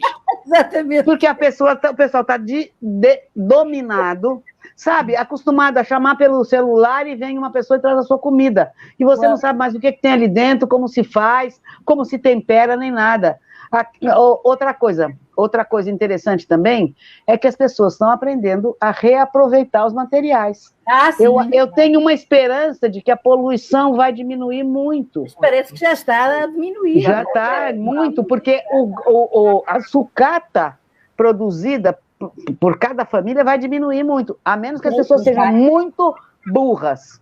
Porque você aprendeu que é uma maneira mais saudável, mais econômico, mais tudo, mais divertido. Porque o trabalho manual, o artesanato, eu estou pegando todas as embalagens dos meus cigarros, que vocês já viram que quando eu tenho que estar as mãos ocupadas, então quando eu fico conversando eu fumo. Eu não fumo assim o dia inteiro, não. Mas aí eu pego a embalagem do cigarro, desmancho e faço com esse papelãozinho cadernetas, porque eu tinha uma impressora daquela de fita, que não existe mais, morreu, acabou, é caríssima, e eu tinha muito papel. Então, mandei cortar o papel em 4 partes, estou fazendo cadernetinhas para dar de presente, mando de brinde com quem compra meus livros na minha lojinha, entendeu? Desmantelo, recorto, faço... Gente, me divirto, é a hora que eu descanso minha cabeça, entendeu? Nem faço mais, nem jogo mais mahjong. Jogava mahjong para não pensar em nada.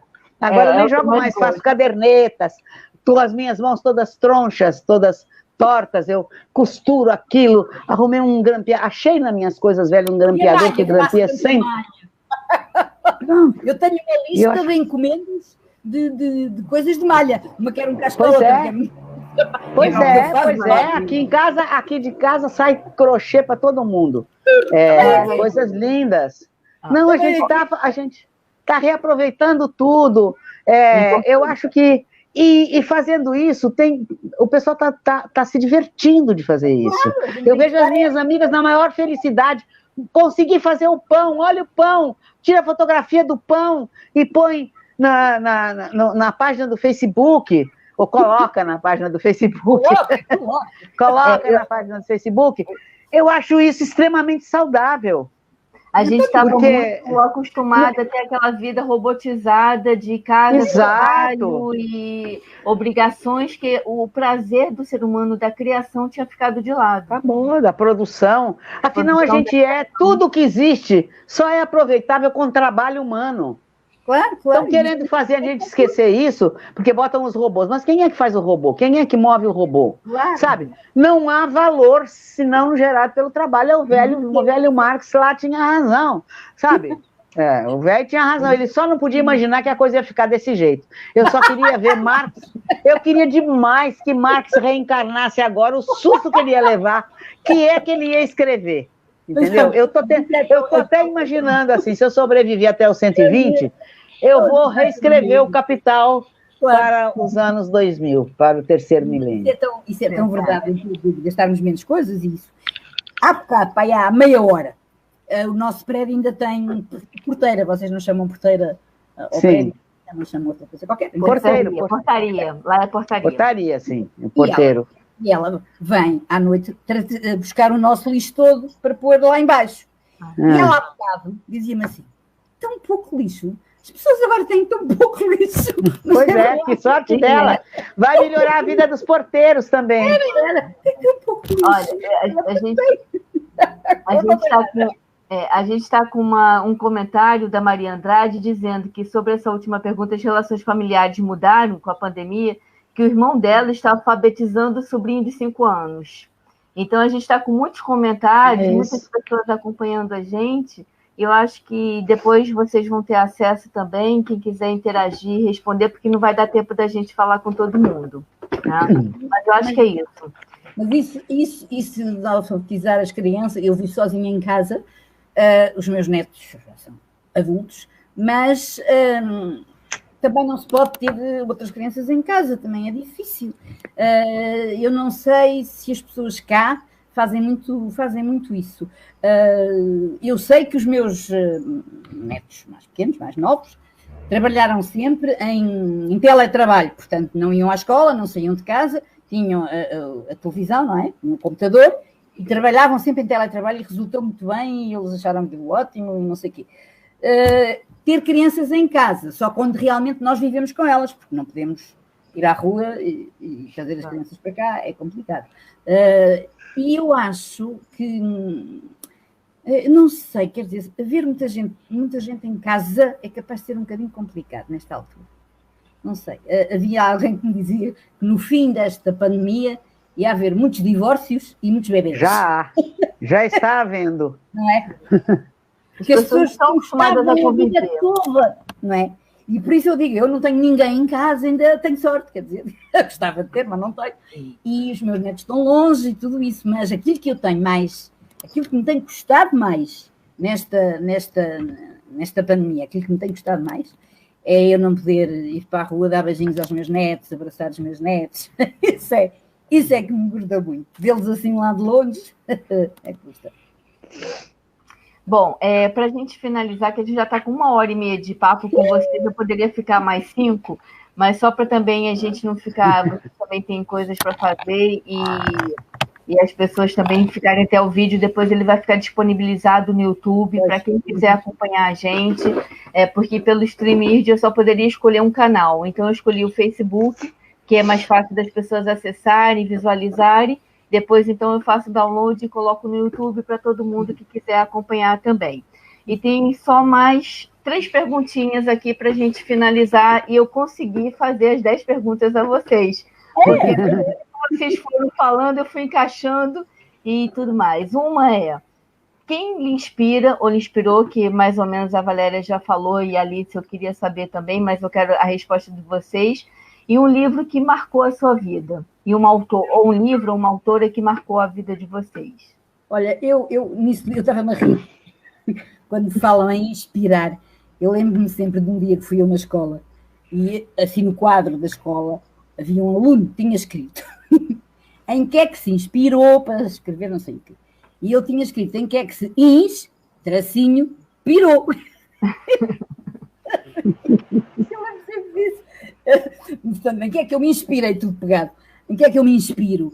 É como eu disse há bocado, aquilo que realmente me inspira é o que se passa, hoje, ou então, que é outra maneira, romance histórico. Eu gosto muito de fazer romance histórico, portanto, essa biografia do padre António Vieira também é, ou isso, ou então, eu acho que se as pessoas forem ler os meus livros todos, nestes 40 anos todos, chegam ao fim com uma história de como a nossa vida evoluiu, o que é que as pessoas faziam em casa, o que é que se chamava, porque as cantigas que se ouviam, porque eu realmente baseio muito, inspiro muito naquilo que faço, naquilo que vejo, naquilo que sei, invento muito pouco, é verdade. A pior coisa que me podem dizer é assim, conta uma história, contar uma história, eu leio muito bem, dê-me uma história que eu faço um brilho com aquilo.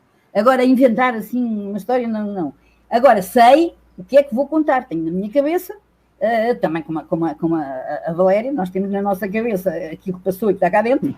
Portanto, vamos falando daquilo que nós sabemos, daquilo que passou connosco, que se passou, mas não invento muito pouco. Mas o que me inspira realmente é essa realidade. Havia outra pergunta? Não, era só o inspirar, não era? É um livro que lhe marcou. Um livro que me marcou muito. Olha, há bocado falei Nós temos livros que nos marcam, pelo menos eu acho, livros que nos marcam muito nas diversas épocas da nossa vida. Aquilo que nos marcou em criança é uma coisa, aquilo que nos marca hoje é outra. E em criança realmente foram os livros do Veríssimo, foram assim as minhas. Cá em Portugal, naquela altura, os nossos livros de escola tinham muitas histórias, muitos textos do Érico Veríssimo, muitos. E, portanto, eu depois fui lá, Clarissa foi assim a minha paixão. E ainda hoje é muito engraçado, porque eu os dei às minhas netas quando elas eram pequenas, dou a amigas assim jovens, e elas dizem-me todas, a Clarissa sou eu. E eu digo assim, olha, isto foi escrito em 1939, quer dizer, mas o que interessa é o que está por dentro de nós, não é lá as coisas por fora, não é? Esse foi assim. Depois, à medida que vou crescendo e que vou andando por aí, a mim, quer dizer, eu tenho muitos livros à cabeceira, que são aqueles que eu não prescindo. Também tenho, não é? Qualquer dia eu tenho que abrir o caminho para poder chegar na minha cama de noite para dormir. E então, é um horror. Então, os meus livros preferidos no Brasil, não os conhecem, mas é pena. São sempre livros de poesia. É um livro de poesia de um grande autor que já morreu, que era o Rui Belo. Por acaso foi o meu primeiro namorado, não é por nada. É um grande poeta. Grande poeta. E são os livros para mim, José Tolentino Mendonça, neste momento é Senhor Cardeal, lá em Roma. Tolentino Mendonça, que é aquela poesia de um e do outro, para mim, é aquilo que eu gosto mais de ler. Depois vou lendo tudo, mas alguns, aqueles que me marcam, são esses, e a Bíblia. Eu tenho sempre uma Bíblia perto de mim. O meu marido dizia-me sempre, o meu marido era muito engraçado, porque o meu marido faria ontem 100 anos. O meu marido faria há 18. E o meu marido era uma coisa que às vezes as pessoas cá não entendem muito, que era comunista completo e católico. E as pessoas aqui às vezes, isso faz um bocadinho de confusão. E a primeira prenda que ele me deu foi uma Bíblia. Eu essa não empresto a ninguém, eu tenho uma grande coleção de Bíblias, mas aquela não empresta a ninguém. Onde ele me deu e disse: se precisares de alguma coisa, abre e encontras. E, portanto, essa também está sempre lá ao pé de mim. E são aquelas que eu vou relendo, e depois vou lendo aquilo, publica-se tanta coisa, não é? A maneira que vou relendo, vou por aí fora. E pronto, é assim. Por exemplo, um livro que eu agora li há pouco tempo, ele é brasileiro, que é do Itamar Vieira Júnior, que eu gostei muito. Autor Parado. Gostei muito, exatamente, e Maravilha. Damos-nos muito bem, encontrámos na Feira do Livro o ano passado cá em Lisboa, ficámos a dar muito bem, e conversamos e falamos, e gostei muito dele. Ele teve, de resto, cá um prémio com o livro dele, e gostei muito dele. Prémio. Foi dos últimos que eu gostei muito. E Valéria? Agora a Valéria. Olha, lá em casa não era proibido ler nada. Quando eu pegava uma coisa que meus pais achavam que não era apropriado ainda, porque com 10 anos eu estava lendo os Maias, eles diziam... Papai tinha um truque, ele dizia assim: pense bem antes de pegar um livro, porque se pegar tem que ler até o fim. Então, ele dizia assim: eu acho que esse livro aí, pense bem se você quer ler esse livrão. Porque você já sabe, se começar não pode abandonar, vai até o fim. Então, eu adorava ler os livros que eu não entendia nada. Eu me lembro assim, a impressão que eu fiquei quando eu li, mas antes, eu acho que o livro que me fez entender o que era a literatura, que eu tomei consciência, foi O Chamado da Floresta, The Cry of do Jack London, que é uma história do cachorro. É isso, a história do cachorro, e que é contada, não é contada na primeira pessoa pelo cachorro, mas é contada do ponto de vista do cachorro. E eu fiquei apaixonada por aquilo, e a sensação que eu tenho, eu não queria fazer nada, brincar nada, eu me escondia, tinha um sofá lá em casa, que ficava encostado quase na parede, e tinha uma grande cortina afastada da parede, aquilo fazia uma cabaninha. Eu me enfiava por trás daquela cortina para ninguém me achar, porque meus irmãozinhos viviam me aperreando, e eu, para poder ler aquele livro. Era muito bom. E a sensação que eu tenho é que durante 3 dias eu fui um cachorro.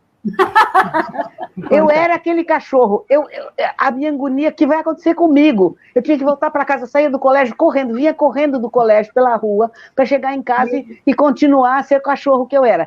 E aí eu entendi isso, quer dizer, que a literatura nos faz viver outras vidas. Sim. Que eu acho que a gente nasceu equipado para viver 1000 vidas. Mas a própria existência vai nos limitando, vai tendo várias encruzilhadas que a gente pega um caminho e não pega outro. E não dá para voltar para trás. Mas a gente fica com uma saudade daquelas outras vidas todas que a gente poderia ter vivido. Uma espécie de saudade lá dentro, uma sensação. Então, a literatura é que me combla. Não, como é que fala em português? Que de vez em quando me preenche essa lacuna, sabe? Que é infinita. Então, eu agora, como eu com muita dificuldade de ler no papel, porque eu preciso de uma lupa enorme para ler no papel, porque eu só tenho meio olho, só isso aqui que funciona. Eu estou lendo muito digital numa tela grande, né? Que eu posso pôr uma letrona com fundo preto. Então, agora eu estou com a mania de substituir minha biblioteca e tudo que eu já tinha e que eu amo em digital. E depois mais todas as novidades que aparecem em digital. Depois mais gente que eu nunca tinha lido, que eu nunca ouvi falar, que desenterra um escritor, lá vou eu. E tum. Então eu tenho mais ou menos alguma coisa em torno de 50 mil livros digitais. Eu verifiquei esses dias, porque eu tive que reformatar meu computador, e eu tive que guardar tudo aquilo, e foi uma luta. Que eu já avisei pro pessoal aqui, quando eu morrer, bota esse HD aqui, com todos esses 50 mil livros no meu caixão, porque eu ainda não vou desistir. Mas eu também volto sempre a reler. Eu leio muito depressa, Se me deixarem em paz, eu leio 2 livros por dia. Livro de 200, 300 páginas por dia. Eu tenho leitura fotográfica, depois eu descobri que é um jeito de ler. Eu não faço assim. É assim, tum. E fica tudo na cabeça. Perfeito. É isso. Olha, então só para a gente finalizar, tenho só 3 perguntas bem rápidas. Uma, da época que vocês começaram, que diferenças notam no tratamento que as mulheres recebem no meio literário? Vocês acham que melhorou o tratamento? Desde que nós começamos. Desde o começo. Desde o começo. Não, apesar de tudo, desde o começo eu acho que melhorou. Agora eu acho que as mulheres estão bem, mas se calhar desde o começo, ao princípio, e eu estou a falar ao princípio não de eu começar a escrever, já foi muito, mas do tempo de jornalista, dos anos 61 foi quando eu comecei. Isso eu acho. E depois cá, no Brasil é diferente, mas cá é muito engraçado. Porque as mulheres que escreviam eram assim, umas senhoras de família, muito respeitadas, e então assinavam Dona. E então, há uma escritora, que até é boa escritora, que é Virgínia de Castro e Almeida, que assina sempre Dona Virgínia de Castro e Almeida. Já morreu há muitos anos, mas era muito engraçado, porque aquilo era assim uma profissão que nem toda a gente tinha, e era preciso respeitá-la, mas não, agora a partir dessa altura as coisas foram melhorando muito, as pessoas escrevem muito, depois também há muitos prémios e as pessoas estão a trabalhar também para isso, e eu acho que está a escrever, que está a ser mais, não estou a dizer que esteja a escrever melhor, também está, mas que estamos a ser mais bem aceitos, acho que sim, acho que isto agora nem sequer noto grande diferença entre homem e mulher, sendo os livros, ambos sendo os livros bons, portanto aí não noto diferença nenhuma. Perfeito. Se a gente se lembrar do tempo em que as mulheres, para poder publicar, tinham que usar um pseudônimo masculino? Ou até se vestir de homem, George Sand, só para citar uma, né? Um monte. Ou, durante a minha infância e adolescência, a Maria José Dupré, que foi uma escritora importantíssima para a minha geração, que foi o que nós lemos, todas as crianças liam, e depois outros livros dela também, ela assinava Senhora Leandro Dupré. E depois, eu sei de cá, olha, tem uma escritora maravilhosa, que vocês nunca ouviram falar, Cassi Cordovil. Ela era carioca, mas foi viver no Rio Grande do Sul, chegou lá, ela teve descobriu uma realidade diferente. Ela fez 2 livros de contos, um se chama Raça, o primeiro, que ela publicou em 1932. Depois, em 1942, ela publicou Ronda de Fogo. Eu tenho os 2. São livros maravilhosos. Como ela assinava Cassi Cordovil, porque era o nome dela, ela chamava Cassimira, tinha apelido de Cassi, pensaram que era um homem. Foi publicada pela José Olímpio. E os críticos fizeram críticas. E depois tem texto do Monteiro Lobato, não sei o que. Descubro com espanto que Cassi Cordovil é um homem, o que mostra que há mulheres que são capazes de escrever assim, até ele usou a palavra directness, sem firula, sem mimimi, nananana.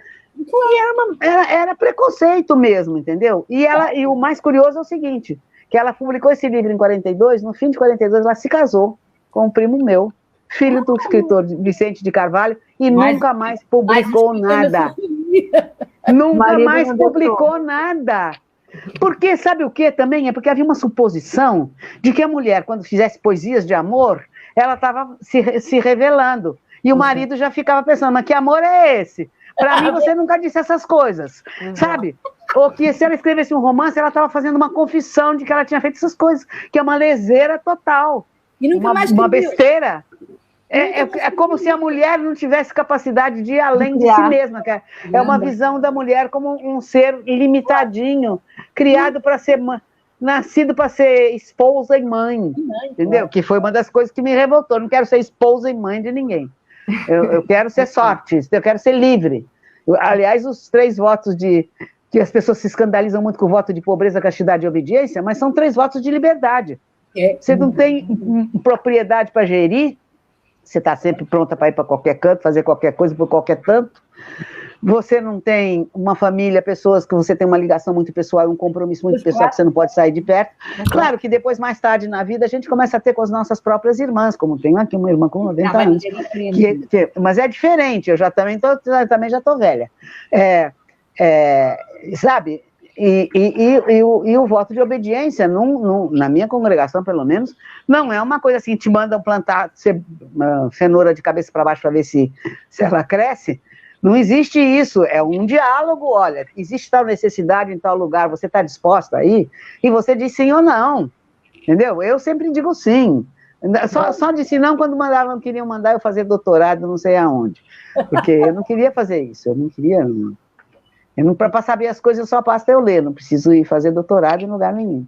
E eu sentia isso como um curral, assim, que queriam me botar. E todo mundo respeitou.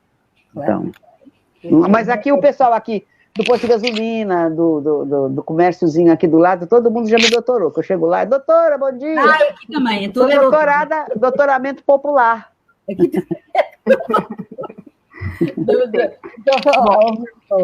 Olha, Está-me a lembrar muito. Eu tenho uma amiga que é freira, já tem quase 90 anos também, que é a irmã Cecília. E a irmã Cecília é uma força da natureza. E a irmã Cecília diz-me sempre assim: filha, tudo o que me dá prazer e alegria é sempre para a glória de Deus. Pronto. É claro.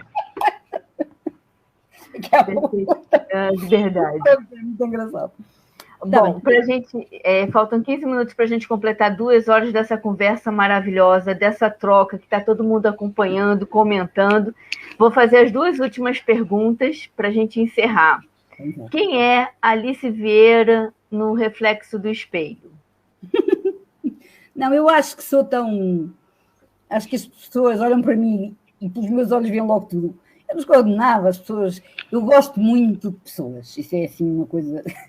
E dou muito bem com elas, falo com elas, e portanto acho que não consigo, mesmo que eu quisesse, não consigo esconder nada. Portanto, eu sou aquilo que as pessoas olham para mim e veem, e ainda bem que é. Aquelas pessoas muito fechadas, faz-me um bocadinho de confusão. Eu sou a mesma pessoa, gosto que as pessoas gostem de mim e eu gosto delas, e sou muito sincera nas coisas que digo, e elas também. Não é aquela sincera, há pessoas que são sinceras quando querem dizer poucas verdades. Eu poderia dizer praticamente a mesma coisa. Eu estou aqui, estou vivendo de teimosa, estou satisfeita. Para mim, cada dia é um dia, tudo que vier é lucro. Já estou com 20 e tantos anos de prazo de validade vencida, porque quando eu nasci, a previsão de vida era 50 e poucos anos. Estou com 77. Quase 78. Então, somos gêmeas, isso que eu estou dizendo. Somos gêmeas, nós temos que... Depois nós vamos fazer um bate-papo entre nós duas para um dia, decifrar. Um médico, eu fui ao médico, e o médico viu-me, disse que estava tudo muito mal, eu tinha sido operada, enfim. E ele deu-me, no máximo, 2 anos. 2 anos. Olha, já foram 32. Não era que a partir daí. Pois então, 32, exatamente. O que eu já passei, eu já morri 7 vezes. Tá vendo, olha. 7 vezes na minha vida. A próxima é definitiva, porque nem gato, né? Não passa de 7. Não, mas eu 7 vezes. Eu já tive 2 desastres de avião. Eu já morri afogada uma vez. Eu já tive espingarda de cano 12 cortado na minha frente várias vezes. Ó, eu já fiz a conta, eu vou escrever essa história das minhas 7 mortes. Isso é que tem coisa demais para contar, né? Mas pode ser muito divertido. Eu morri 7 vezes, e agora o infarto que eu tive, que fala, eu só ouvi o médico dizendo, não tem jeito, não pode sair daqui. Eu estava lá em Paraty, onde mal farmácia tem, e tinham que me levar para São Paulo, para o Rio de Janeiro. Helicóptero não, que o tempo está muito ruim. Tinha morrido uma porção de gente de helicóptero ali, o Ulisses Guimarães. Eu já falava, deixa eu morrer aqui mesmo debaixo desse tetinho, não quero ir embora. E não morri. Então, sabe, tudo atrapalhado. Então, o que vier é lucro. Então, eu estou sempre... Agora, o meu problema hoje é assim, eu tenho mais projetos do que o meu corpo dá conta. E aí dá um desencontro, entendeu? Dá um desencontro, uma certa agonia, às vezes. Eu planejo fazer uma coisa e levo 3 vezes mais tempo.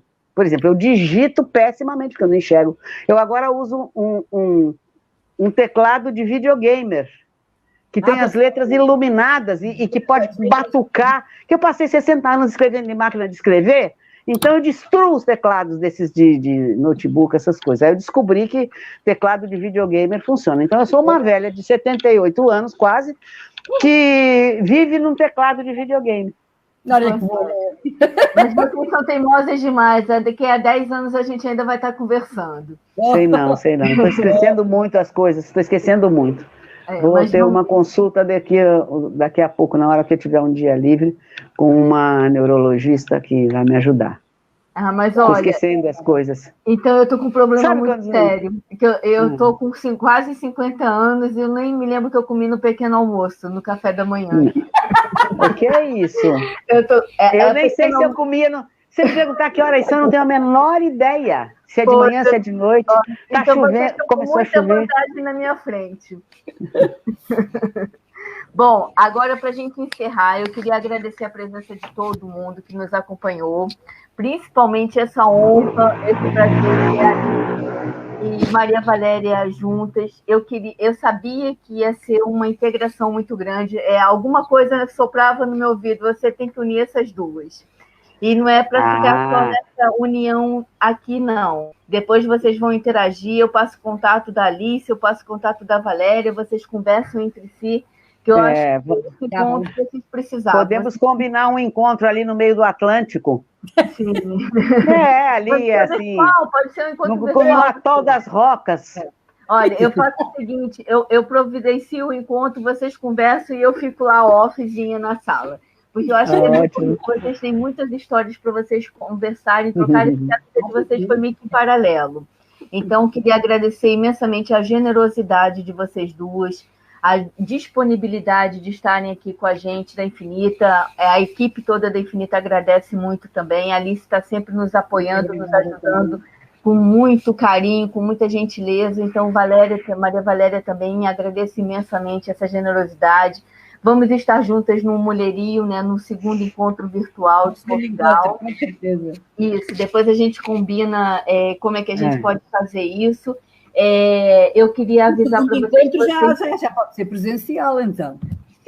O presencial, a princípio, não, que o Baldaia ainda está fechado. Eu acho que só ainda está fechado. Só não, para o ano. Para o ano a gente vai ter que ver como é que a gente faz. Às vezes a gente faz lá no jardim ou na sala Joana Baldaia aberta. Mas certo, eu vou botar na minha agenda, porque assim não posso morrer até lá. Olha, então prorroga para setembro, porque está marcado para maio. Como eu não tenho muita certeza, prorroga para setembro na agenda, porque a gente... Do ano que vem?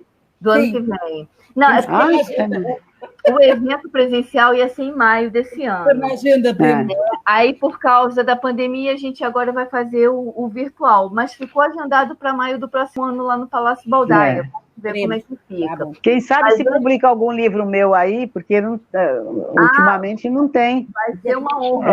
Para aí a gente lançar. Então, deixa eu não sei por que ninguém se interessa em publicar. Deixa eu contar uma curiosidade.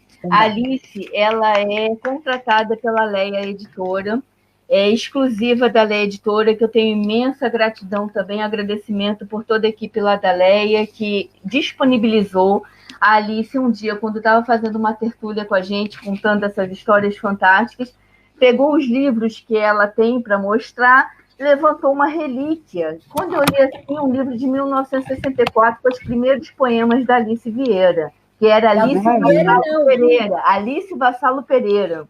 Quando eu vi aquele livro, eu falei assim, olha, eu tenho que reeditar, porque a Alice, né, só tinha feito um livro, não foi, Alice? Daquela edição, foi numa gráfica, ela sozinha fez aquele livro e não tinha mais.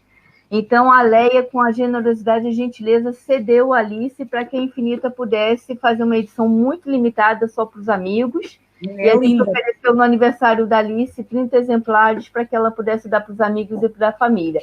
E eu tenho guardado aqui, que é a minha relíquia, que a Júlia teve um trabalho, que foi a grande escola. Ao contrário do que eu pensava, nem estava tão mal. Não, tá fantástico. Tá vendo? As mulheres não rejeitam seus primeiros livros. Tá vendo?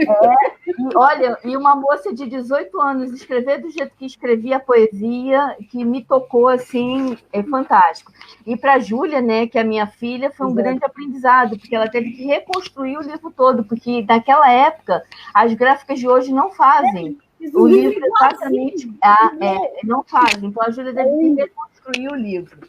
Enfim, mas para falar sobre isso, é justamente esse prazer que vocês nos dão da gente estar perto, trocando, porque eu acho que esse é o contributo, né? Abrir portas, abrir janelas, para que mais e mais pessoas ouçam e troquem essas experiências todas de vocês. Então, muito obrigada. Valéria, será uma grande honra também ter algum livro seu publicado aqui em Portugal. Foi um imenso prazer. E, para chegar à última pergunta, para a gente encerrar, se vocês quiserem falar mais alguma coisa depois, fiquem à vontade. Mas qual é a pergunta? Vou fazer primeiro para Maria Valéria e depois para a Alice, para a gente trocar. Qual é a pergunta que gostaria que lhe fizesse e como responderia? A Valéria responde primeiro. Não sei. Também não sei. Sei lá. Já nos fizeram tantas, não é? Não sei. Não, eu queria que me perguntasse, você já foi a Angola? Eu dizer, para eu poder responder, nunca fui e preciso ir antes de morrer, porque está escrito em vários lugares que eu fiquei exilada em Angola. E o único jeito, eu já tentei desmentir, não adianta. O único jeito de desmentir é eu ir a Angola. Então, se me perguntarem, já foi a Angola? Eu vou dizer, não, estou louca para ir. É aqui pertinho. É aqui pertinho, que eu vivo no meio do Oceano Atlântico. É mais perto de Angola do que de São Paulo. Com certeza. E Alice, qual é a pergunta que gostaria que ele fizesse e como responderia? Eu também não sei. Se me fizesse uma pergunta que já ocorresse naquela altura, nós já temos respondido a tudo. Olha, não sei mesmo o que é que me... Não sei. Palavra que não sei. Perguntarem... Então, vocês querem deixar mais algum recado? Querem falar mais alguma coisa? Olha, eu quero que as pessoas sejam felizes, que é sempre isso que eu digo quando escrevo qualquer livro, quando me perguntam qual é a mensagem, e eu não gosto nada da palavra mensagem. Sempre mensagem mandam os celulares, se é que mandam mensagens, e então digo aquilo que eu gostava, e que eu, quando estou a escrever, seja que livro for, é que aquele livro possa contribuir para que as pessoas sejam felizes, mais felizes, que lendo aquilo ou fiquem a saber outra coisa, tenham outra visão das coisas e que contribuam para eles serem um bocadinho mais felizes. É só isso. Eu desejo a todo mundo que encontre qual é a sua arte. Pois, claro. Todos nós nascemos para ser artista, toda criança pequena desenha, pinta, canta, representa, você pega a criança e põe ali, deixa com o bonequinho ali, daí a pouco você vai ouvir o diálogo entre os dois, com vozes diferentes e tudo.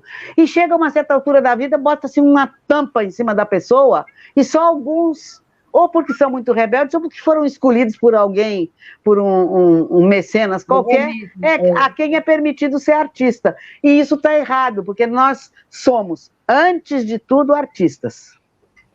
Fazemos as coisas gratuitamente, pela beleza, pelo prazer de fazer, pela alegria. Então, cada um, agora, eu acho que a nova etapa da humanidade será refeita assim. A coisa fundamental é que arte é a minha, de preferência, em que eu vou me expandir, e deixar de saber, de se preocupar primeiro como é que eu vou ganhar dinheiro. O dinheiro vai acabar. Nós vamos voltar à troca direta. Nossa, mas esse foi o meu conceito mais fácil, é o melhor conceito que eu sempre acreditei que deveria ser para a humanidade, a troca. Sempre. Bom, eu queria só deixar um recado. No dia 25, 26, 27 e 28 de setembro, nós estaremos reunidas, todas as autoras lusófonas. Esse movimento Mulherio das Letras é agregador, tem vários desdobramentos, e a nossa ideia é fortalecer a troca entre as mulheres, fortalecer a língua portuguesa, a escrita. Vai ser um grande encontro, e a ideia inicial, em homenagem ao contributo que, durante 40 anos, Alice Vieira nos deu, não só na escrita, mas também por ser essa pessoa tão generosa que ela é, e contando essas histórias todas, e a Maria Valéria Rezende, por essa trajetória, por essa força de vida, por essa lição. Então, serão as duas autoras homenageadas. Consegui colocar uma brasileira e uma portuguesa juntas para serem homenageadas no mesmo ano em que Clarice Lispector faz o centenário de nascimento e a Amália Rodrigues também faz o centenário. Amália Rodrigues. Então serão as 4 autoras homenageadas dentro do Mulherio das Letras. 3 escritoras e uma compositora homenageadas dentro do Mulherio das Letras nesse encontro. Eu vou ficar muito feliz. A minha mãe também faria 100 anos. Eu conheci bem a Clarice Lispector e conheci muito bem a Amália Rodrigues, porque eu era santista, uma cidade em que mais da metade da população era portuguesa e onde ela vinha todos os anos. E eu assisti. Ela vinha, nossa, demais. E eu assisti, ela gravava os discos dela no Brasil, que era melhor a técnica, e eu assisti ao último concerto, porque aquilo é um concerto, da Amália Rodrigues naquele coisa de... Como é que chamava? Um grande festival de tudo que teve em Lisboa em 78, eu acho. Não! Aquela coisa que construíram o aquário. O aquário. Na Expo 98? Isso. Foi o último concerto que ela deu. E eu assisti, estava lá pessoalmente. E ainda levei meu disco antigo para ela autografar, e ela autografou. Que honra. Nós vamos ter a querida Beatriz Helena Ramos Amaral, que está fazendo todo um ensaio sobre a Clarice, então ela vai fazer uma palestra em homenagem aos 100 anos da Clarice, e também teremos a Tina Colasso, que é uma cantora de fado, que também vai cantar e vai falar sobre a história da Amália Rodrigues dentro do nosso encontro. Então, e eu tenho a minha fadista aqui. Porque ela foi uma grande fadista. Ela é da família do pessoal que era tudo fadista, do irmão da Câmara, o pessoal dela era tudo fadista. Então, convida, se ela quiser gravar um vídeo cantando... Não, eu posso mandar para você. Ela não tem mais condições, ela está na cama. Ela está na caminha dela, só ouvindo. Mas eu tenho gravado. Então ótimo, a gente abraça tudo. Eu tenho gravado ela. Em 2014, eu consegui gravar um CD com ela e com um violeiro daqui da Paraíba que consegue, na viola caipira, na viola de 10 cordas, imitar uma guitarra portuguesa e fez várias faixas, é lindíssimo. Depois eu mando para vocês, só para vocês ouvirem. Que lindíssimo, que fantástico. Olha, muito obrigada. Vocês duas não saiam daí, eu vou encerrar aqui a live e a gente conversa um pouquinho para finalizar, tá bom? Então, muito obrigada a todos vocês, uma boa noite e gratidão, Alice, gratidão, Maria Valéria. Pronto, encerrou.